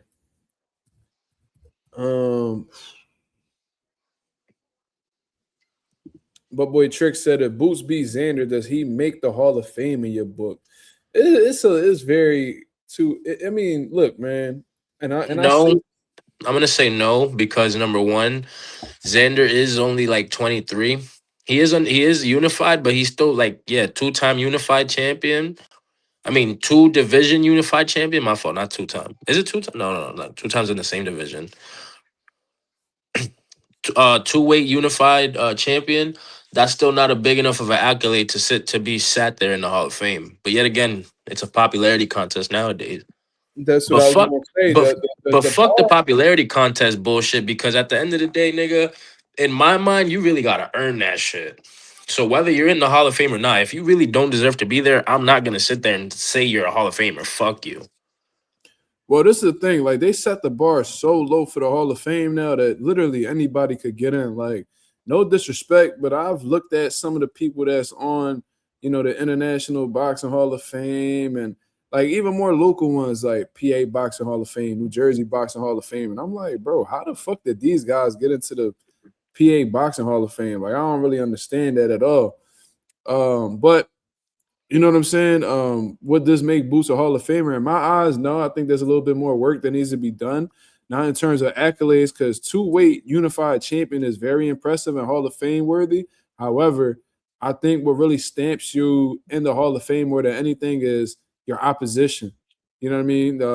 Your resume. The guys that you've been up in there against. And, Boots is actively pursuing the best competition. So it isn't far-fetched that he may become a Hall of Famer. However, I think Boots is just starting to get these fights that he's been craving for the past few years. And now it's just a matter of whether he can come out successful in the fights or not. If he comes out successful, hell yeah, he gonna make, because now, because look, man, like Keith Thurman, right? Keith Thurman. He literally has 2 good names on his resume, and they saying, yo, this nigga a Hall of Famer. You got Danny, you got Sean Porter. He unified, went inactive after that, ain't really had many moments after that. These motherfuckers in the whole lead up to the Sebastian Fundora fight, Hall of Famer, Hall of Famer, Hall of Famer, Hall of Famer. And I'm like, I don't know, man. Like I seriously don't know. Like, hold on, I'm reading the comments right now. Let me see something. Nigga said Xander like he weighed 200 pounds. Xander definitely looked big, but I don't think he would get it. I think it'd be very foolish if he was to be 200 pounds in the lead up to a fucking Jaron Ennis fight. That's like a death wish. And I ever spent. You better not spend the whole camp trying to cut weight against no Jaron Ennis. You better be focused on your skills, brother. Turkey's tweet. What did Turkey say?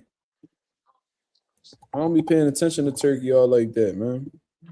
Man, this fight ain't got shit to do with Turkey, so whatever he gotta say can eat dick. Is it? So somebody by the name of Michael Woods says Turkey has been busy with other stuff, losing interest in boxing. The momentum from last year has been absent. And Turkey followed up and said, yes, I am very busy with other stuff. Thank God my country is safe and we are happy, even when we are close to war. Thank you for asking. Thank you for asking. Missile and drones coming to my country each day. And to prove your point that I am too busy and not interested in boxing anymore, We just did Shakur Teo, the biggest fight in MSG history. Garcia Barrios in Vegas, one of the biggest fights this year. Next week, I will be in London for the legend Tyson Fury versus Makhmudov in Tottenham Stadium. I don't know if I'm saying that right, but whatever. And we have Usyk Rico heavyweight title fight at the Pyramids. And that's just the first half of 2026. We are finalizing Canelo and Riyadh season for September, planning to do 2 fights for Joshua, another for Tyson, and another for Garcia in the second half.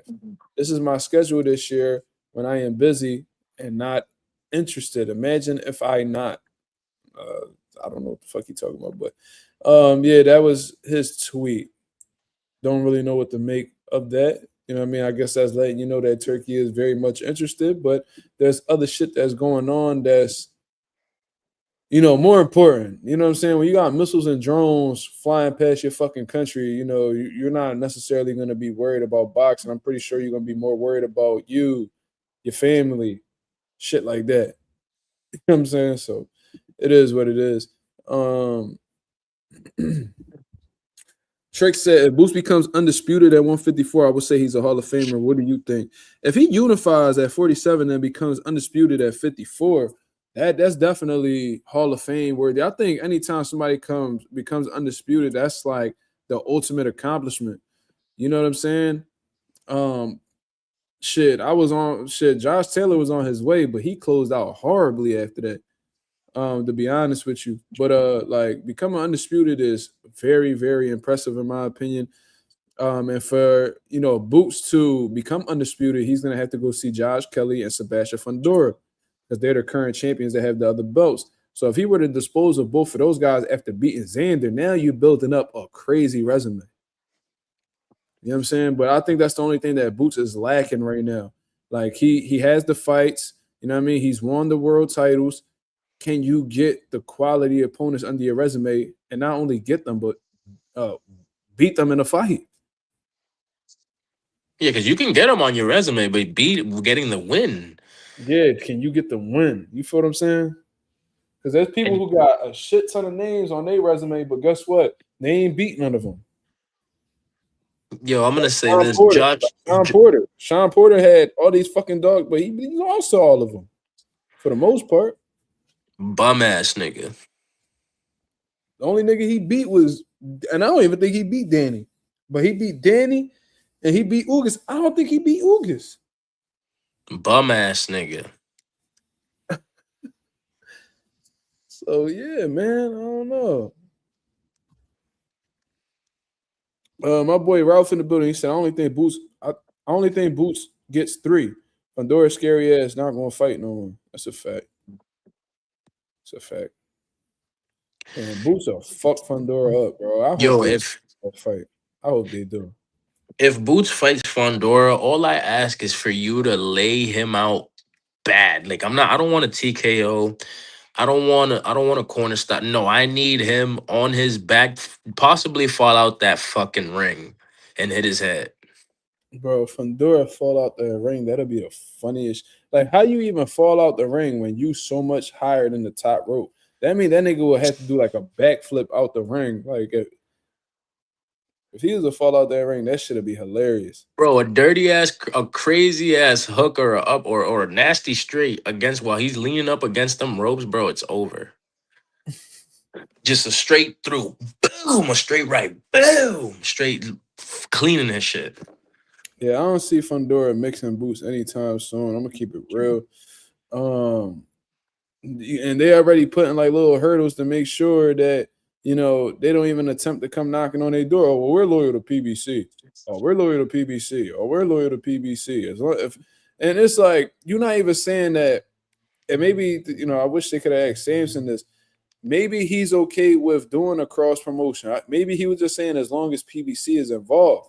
But based off of how the way he's answered that question, he's making it seem like it's all PBC or nothing. Like, if you want to fight my guy, then it has to be on the PBC platform. And it's like, why not do a cross promotion where the fights are available on both platforms? You know what I'm saying? So I don't know, man. I think Samson Lukowicz is moving with Fundora very cautiously. I thought the rehydration clause with Xander Zayas was very telling. there's a lot of insecurities or He wanted a rehydration clause against Xander. yes. Yo, Fondora, I hope, No, yo, it was bro. Samson Lukowicz that requested that because he was saying that Xander gets high up in weight. But I'm like, bro, nigga, your fighter the same height as Kobe at 154. What the fuck is you talking about? Why is you worried about that? Yo, bro, I hope someone bats this nigga in both his knees and they don't work. He could still walk, but he can't bend his knees, he can't sit, nothing. Yo, that's crazy. But Samson and PBC let Benavidez fight in Saudi on the zone. That's a fact. But guess what? He believes in David Benavidez. He believes in David Benavidez. That's why he don't mind him going over there. With Fundora, there's a lot of shit that he wants to hide Sebastian Fundora from, which is why he's trying to keep him on that platform. You know what I mean? Like, Samson knows that these guys are tied up with the zone. You know what I mean? Like, he knows that. He knows Xander's tied up with the zone. He knows Josh Kelly's tied up with the zone. He knows that Boots is tied up with the zone. So let me go ahead and say that we loyal to PBC so that could discourage these zone guys from wanting to fight with us. They want to go do whatever the fuck they want to do. Like, I wouldn't be surprised if Fundora try to fight Jermell Charlo next. They're going to keep that shit under the PBC umbrella as long as they can. The question is the fucking WBC going to do something about it? Are you going to tell Fundora that he has to fight Vergil, who's also a DAZN fighter, or, you know, who knows? You know what I mean? He might be a free agent soon. But are you going to do that? Like, is the WBC going to put their foot down and be like, yo, Fundora, it's about that time, bro. Like, we let you beat Keith Thurman. We let you beat Cordell Booker. We let you do Tim Tszyu, let you fight Tim Tszyu and all that. Now you got to face your mandatory. I'm going to say this, right? Let's say Jermell does get that fight. Jermell's going to fucking fry him. But regardless, right? Let's say in this fight with Tim Tszyu, Errol Spence looks impressive as fuck. Like, he looks like he's back to 100% of himself. I know for a fact that fight with Fondora is going to be in demand. I know fucking Earl's going to fry him to the body bad. Man, Fundora going to fuck Earl up. Chill out. He going to whoop him, bro. Earl not like that no more, brother. We don't know that. Okay. So why Earl ain't fight Fundora when they first got it popping? I don't know. Because Earl ain't like how the way he looked, man. He felt like he wasn't ready, bro. Bro, because Fondora is 6 foot, 7 foot tall. Singh says, y'all confident Boots could beat Fundora? Hell yeah. Very confident. I think the recency bias got people head, like, got their memory foggy or something, man. I don't know. There's a lot of brain fog going out here on these streets. You know what I mean? He beat up a Keith Thurman who ain't belong at 54, inactivity, plagued with inactivity, injuries. You know what I'm saying? Said that he was eating. Nigga said that he blew up in weight in December and then had to get on a fucking, what he said, he was on some type of diet, you know what I mean, to get the weight off. A raw diet. Yeah, nigga said he was on a raw diet in the lead up to the camp. Like, that was a inactive, injury-prone, unfocused Thurman. Old, 37 years old. You know what I mean? And a nigga only like 5'6", 5'7" on a good day. You know what I'm saying? And that's the nigga that you punched on, and everybody up in arms like, man, this dude Fundora, man, he's different. He's the best 54 on the planet. I don't think Boots could beat him because of what he did to Keith Thurman. You think Boots gonna react like Keith Thurman? Y'all niggas got Boots all the way fucked up. But you know what's crazy? If Boots were to go ahead and step on Fundora, bro, they're gonna be like, well, we know Fundora ain't have a chin. You know, he was protected by PBC. That's why they didn't want him to fight anybody. You know, he dug Xander, right? Crazy, bro. But now that he beat an old ass Keith Thurman, yo, ain't nobody beating him, man. He's a man. Right. Like, come on, man. They're calling him the man, but yeah, he's not even unified. Fuck him. I mean, he was, but he ducked Xander and gave up a belt. Nigga had the WBO and the WBC. He was like, but then everything was going well when I was unified, but the WBO was giving me a hard time. Fuck you, mean they was giving you a hard time, nigga? That's called a mandatory. Does this nigga not know how belts work? You do know that, like, when you have these world titles, there's a whole ranking system, right? And you do know that that number one guy is eventually going to be ordered by that sanctioning body to fight you. The fuck? Sound dumb as shit. Sean Porter said Fundora beat Boots and Sean Sattel. I could give a fuck about what Drake Bell or Sean Porter got to say about Fundora beating Boots. Show me where. Show me how. Because he got a long reach. Let me tell y'all niggas something. He had an 11-inch reach advantage against Keith Thurman, right? What y'all think Boots' reach is? 6'2". 6'2". That nigga got a 74-inch reach. Now, Sebastian Fundora got an 80-inch reach, but a 6-inch reach advantage is a lot different than an 11-inch reach advantage. Right. You know what I'm saying? Not only that, but Boots actually has a good jab himself. He's not going to abandon his jab. Boots is going to find ways to get on. He's going to find a way to land them shots on Sebastian Fundora. You know what I mean? Fundora going to be throwing on punches, and Boots going to be evading a lot of those shots. And, you know, Xander, Sebastian going to overcommit on shots, and Boots going to make him pay for that. So you telling me that all these motherfuckers, because even Keith Thurman cracked Fundora a couple times. He just panicked and, you know, went for it. And he ended up getting picked off. But, like, you seeing motherfuckers like Tim Tszyu touching up Sebastian Fundora. Even when he was fighting Reigns, he was running into shots. You know, he ran into shots against Brian Mendoza, Erickson Lubin. All these niggas are capable of punching Fundora and they shit, knocking him out, hurting him. But Boots can't do nothing because he beat up an old Keith Thurman? Come on, dog. Yo, Keith Thurman's face was fucking hilarious after Bro, that. he got torched. Like, he got his ass whooped. That's what happened. Like, I seen it. Everybody saw it. I'm not taking away from his performance, but it's just crazy how fast people forget certain shit. They acting like this nigga Fundora a totally different monster. It's like, nigga, he just lost a couple fights ago. And Brian Mendoza ain't no elite 154. I've seen this nigga lose all the time now. He wasn't ever no world champion. Brian Mendoza only literally known for knocking out Fundora. Literally. That's like his claim to fame. That's all he ever did. So you telling me Brian Mendoza could knock out Sebastian Fundora? He could run Sebastian Fundora into a big shot, but Boots can't. And you think Fundora just gonna walk through Boots' power? You got him fucked up. Shit's hilarious, bro. Niggas Fundora really ain't never seen no fucking speed like that. He ain't never seen no athleticism. He ain't see athleticism like that, man. They don't. Shit crazy, bro. These niggas, bro, I'm trying to tell you. And, you know, I call Sean Sattel Drake Bell and shit like that, but he called himself Drake Bell. So it ain't really no disrespect. But it's like, I'll be sick of the recency bias, bro. For y'all niggas being known for being, like, credible reporters and shit like that, y'all niggas be falling for a lot of this, you know, recency bias bullshit that be going on. Didn't Sean Porter get fucking fried by Boots? Yeah, this is saying because Sean Porter, he's a fucking weirdo. He's fake as shit.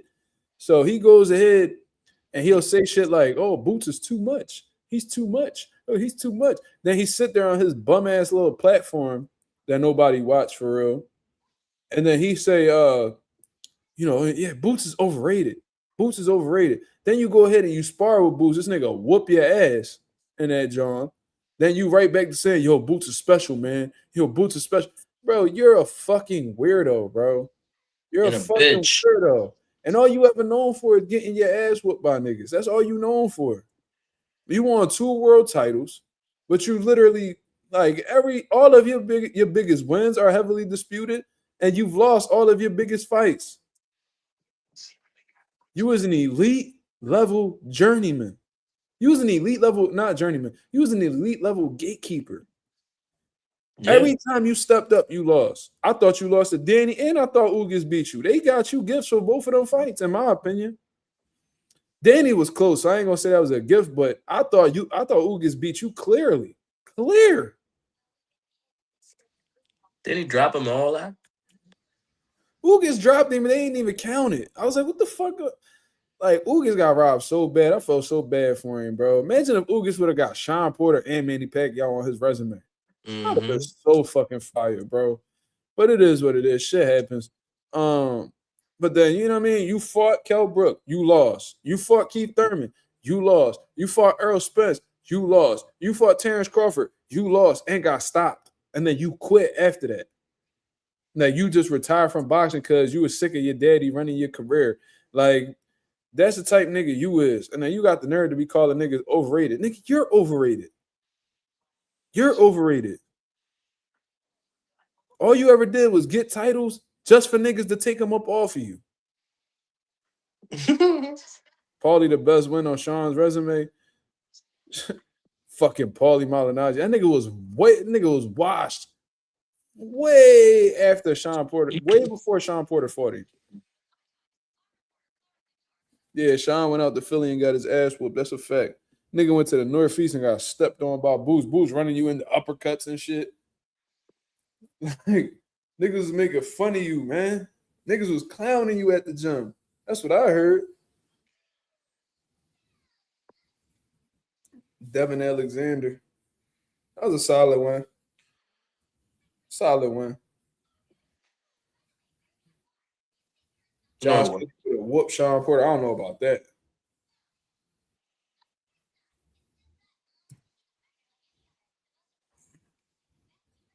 Porter stopped the great Andre Berto after like 50 headbutts and concussed that boy Andre Berto. They concussed that nigga off headbutts. That nigga Sean Porter used to throw punches with all his might, ain't hurt nobody neither. He used to be putting his whole body in the punches and couldn't get nobody respect. Yo, Earl fucking man, I wish he would have like went down and bounced back up so Earl could have hit him with another follow-up. Boom, boom. Would have slept his ass bad. Remember when he dropped Sean? Yeah, he hit him with like a short left hook. Mm-hmm. Yeah, I remember that shit. And then his head, like a whole head. Yeah, because his face, he literally swung his face into that shit too. Anonymous said the great 4-division champ Broner. Please don't get me started. That's Anonymous rage baiting me right now. But that was the greatest fucking 4-division champ ever. T-Buzz says Earl barely beat Porter though, to be honest. Well, he did. He did. So regardless of whether he barely did it or not, he beat him. Nigga said Porter stopped the great Andre Berto. It's hilarious. Andre Berto had his moments. He was definitely at one point in time one of them guys, but you know what I mean? Not at that point. Nah.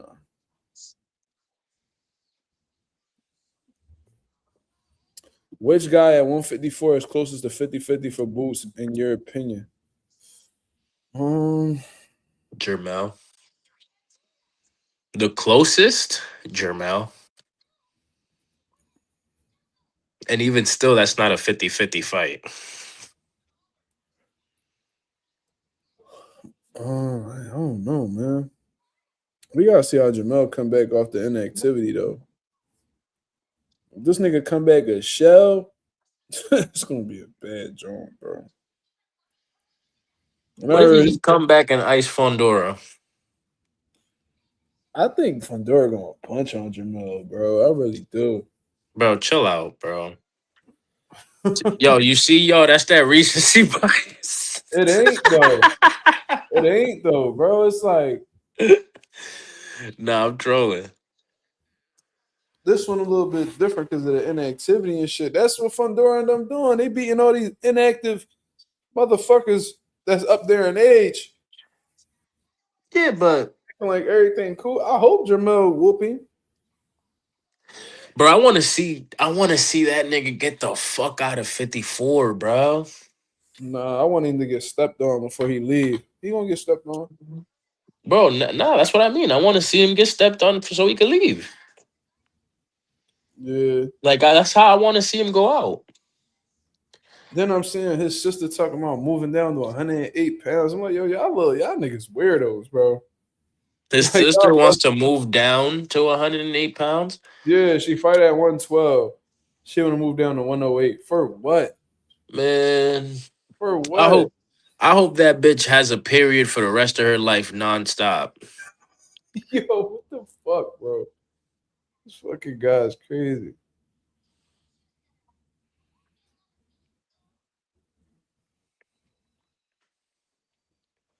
I hope every time she get a big fight announced, she gets pregnant. Yeah, if you dicking down Gabriella Fondora, you different. Facts, Ralph. You a different nigga. Damn, why you throw Ralph in there? That's crazy. Oh man, I'm snitching, Ralph. My fault, gang. I wasn't supposed to say that. Damn, yo, I'm out of here, bro. Nah, I'm trolling. I'm trolling. I'm trying to make that shit seem real. I'm trolling. Where is Brian Castano? I don't know. I have no idea. Like that nigga quit or something. That's crazy. Castano. Yo, this nigga Lorenzo, time him out right now. Give him 5 minutes. I ignored it, bro. I read that shit. Just kept I'm not acknowledging that, bro. Yo, he's crazy. Are you laughing? Yeah. Castano ain't fight since 2022. Nigga, he ain't fight since before my son was born. He said y'all not climbing that tree. You watch it. I'm Damn. laughing at the video. Who the fuck? Yeah. Annette, would you fight? Would you climb? Would you climb that tree? Okay. Hello, Hi. how you doing? Good. What you doing? So with my father. You what? Say that again? With my father. Oh, that's good. Your daddy gave you some money? No. Oh man, yo, Slime, what's up, man? How much money you need, baby? Hmm? What? What is that? How many dollars you want? I'm not gonna turn on the camera because she's shirtless, but she No, says yeah, she's yeah. holding up she's holding up both her hands with 2 fingers. She need $4. Oh man. I'm gonna give you some money. I'm gonna Okay. send some money. Okay. Yo, that's why I don't want a daughter, cuz goddamn. All right, I love you. Go lay down. Good night. I love you. Good night.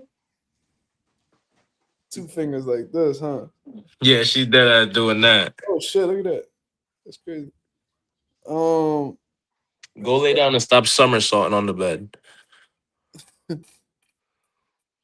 go to He said he taking that down. He crazy. He said he taking Gabriella down. That's crazy. Yo, is she like his manager or like somebody like who does something for him like team wise? I guess. I don't know. I think it's Is just she? a family. I think it's like a family thing. I don't know. Yo, cause she's always sitting in them fucking press conferences like, bitch, go find something to do. Go find some dick, bitch.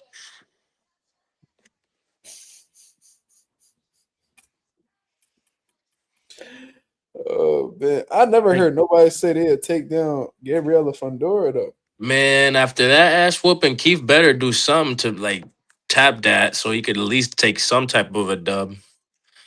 Said what's wrong with her? She cute. I mean, that's listen, man. What I always say is there's a market for everybody. You feel me? I'm not gonna lie, her smile ruins it, but when she don't smile, she is type pretty. For real? Yeah, when she smiles, it just kills it for me. I mean, I don't think she looked too much like Sebastian for me though. Nah, she don't look like Fondora, bro. She don't look like No, him. I'm looking at Nah, I don't see right it. now. Nah, I don't see it. So if I show you this picture of her and Sebastian, they don't look alike. Bro, I refuse to see shit like that because then like all their appeal just goes away like fully. It's like nah. All right, man. I ain't gonna show it though. But shit, nah, I can't. Nah. It's not happening. Absolutely not. I'm gonna say this: if I had a choice between her or Alicia Bumgardner, I'm picking Gabriella. You out your motherfucking mind, nigga. Is you slow, nigga? That's just me, bro. Bro. I'm gonna say this. You I'm, joking, bro. You joking. I'm dead ass not, You picking her over Baumgartner? bro. That pussy still got clenbuterol in it, bro, and I'm good, bro.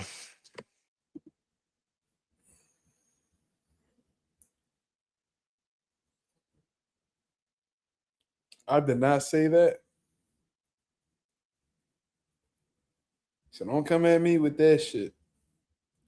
I did not say that. I am not responsible for what another man says. So I better not get no lawyer letter sent to my crib. None of that. None of that. This nigga's out his mind. I've been critical of Alicia Bumgarner in the past for the failed drug test and all that. But that's crazy.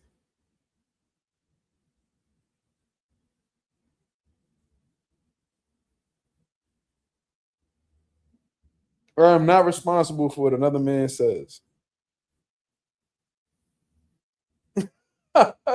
Shout out to my boy Lorenzo with the $2 super chat. He said lawyer fees. She better go send something to Slime. I ain't say that shit. Not at all. I am not gonna be responsible for what he say out his mouth. This nigga is crazy. Yo, You good? yeah, my fault. You got that out your system? Yeah, And he wrote in the private chat, by the way, I'm broke. Jokes on her. Good to know. Bro said Alicia about to send out her letters. Yeah, she said she got a really good lawyer. what the fuck's her lawyer gonna get out of me? My Fortnite account? Fuck that.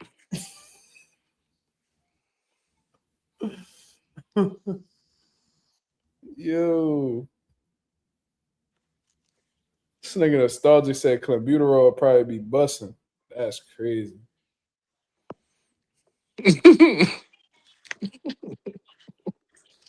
Nah, that on top what Lorenzo said though about her. That shit went crazy. That nigga got timed out for a full 5 minutes. I think I remember what he said, but I don't want to say it Nah, on don't the say it. You don't gotta say it. Nah, he went crazy. Yeah, man. Yo, he went stupid. My boy is singing the building. And then hold on, before I seen a comment, and I wanted to address it. T-Bus said, bro, I fuck with you because you're not fully biased for Boots like Mill. He asked, got Boots stopping everybody regardless. It's never a 50-50 or a decision win. It's always a stoppage. And he said Boots stopped Bud too. Listen, man, I try to be as objective as possible. From what I know, Mill is objective as well too. He just got an opinion, and it is what it is. But salute to you for rocking with me. I really appreciate that. Hold on. My boy is singing the building said, Mark and Slime, you think Boots' best punch? What do you think Boots' best punch and Xander's will be?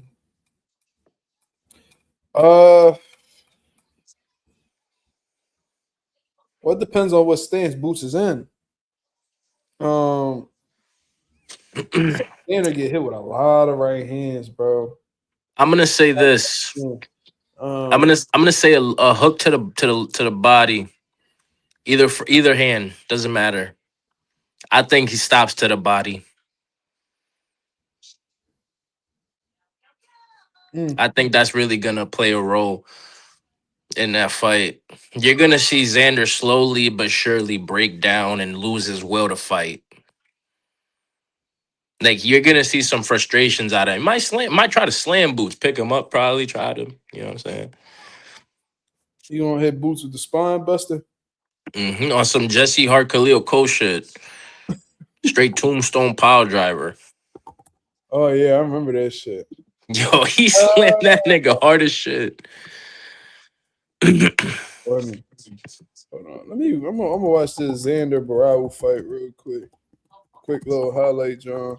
Was it that right hand I seen over and over again? I'm like, bro, he better not get hit with boots, but that shit.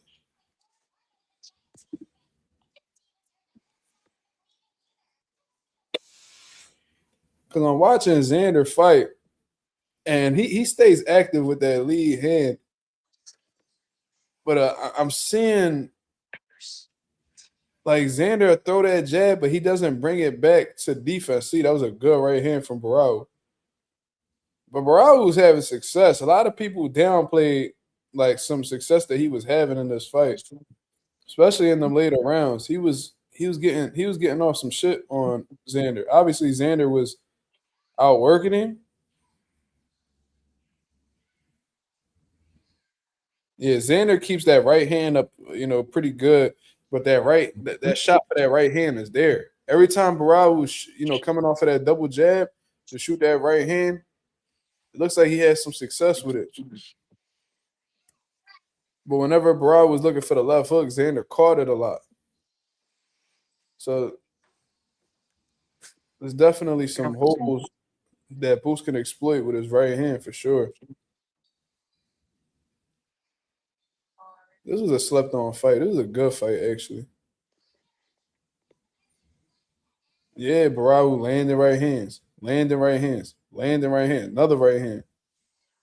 So it's there because Xander don't bring that lead hand back. Yo, when Xander looks like Thurman, yeah, there's gonna be that part. Don't be surprised if he don't go to the post-fight press conference.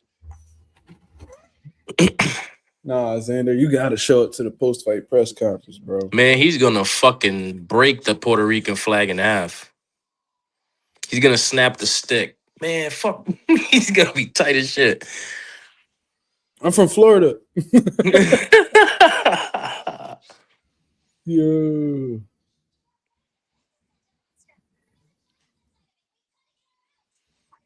Man, I hope Xander lose and Gaio the producer goes on a fucking tangent about him losing. Cause that's what I want. Yo, Gaio's tangent be having me crying. You know he came to my gym before. Yeah, you had told me that. Yeah, my pop. He be talking. Sometimes he be. I don't, it's been a while, but I remember he used to call my pop like every day. What the fuck? But I never met him because I think that when he came by, I think I was on vacation. He came when I wasn't around. I was gonna call him out to fight. But I'd have fucked him up too.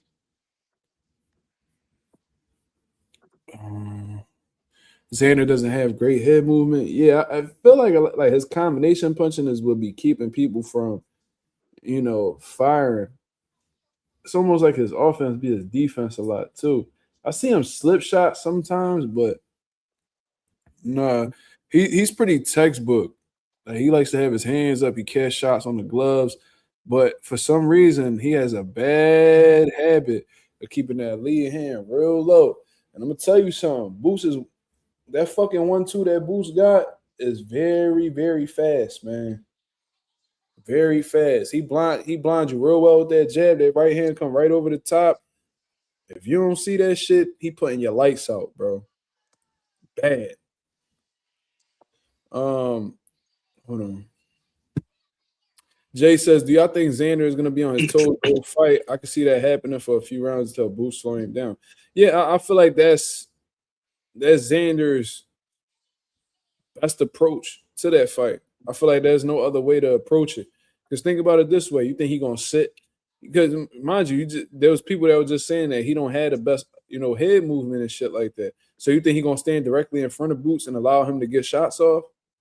How about this? You think he about to sit in the pocket with Boots and trade with him? I hope so.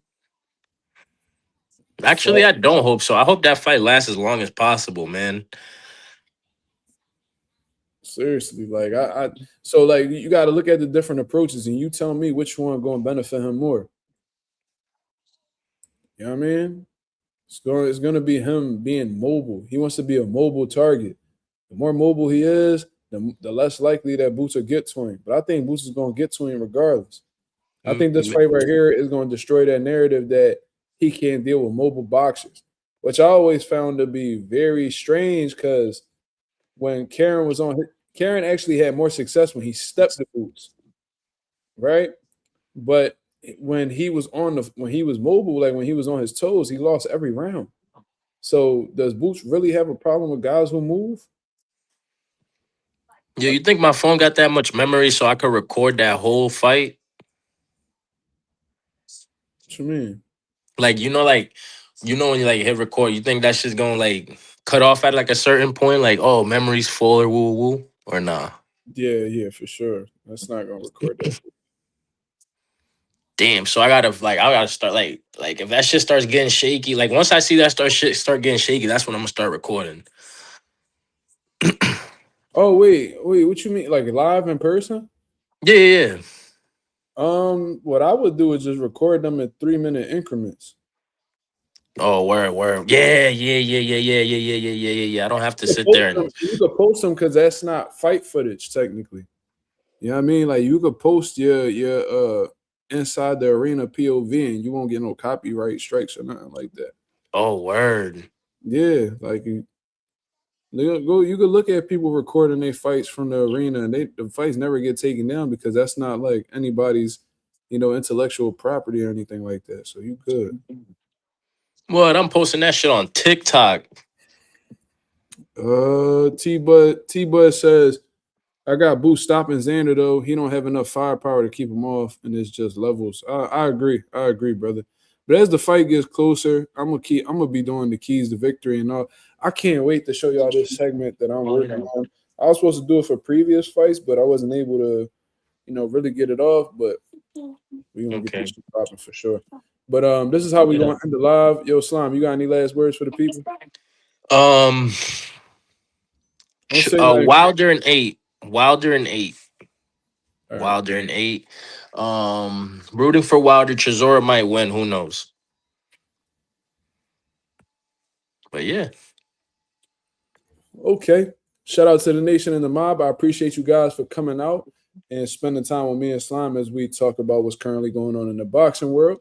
I hope you guys have a blessed, beautiful one. I'll be back at you with another live 10:30 p.m. Eastern Standard Time to continue cooking up on what's going on in the boxing world. Until then, I hope you guys have a blessed, beautiful one. I'm up out of here, man. Peace.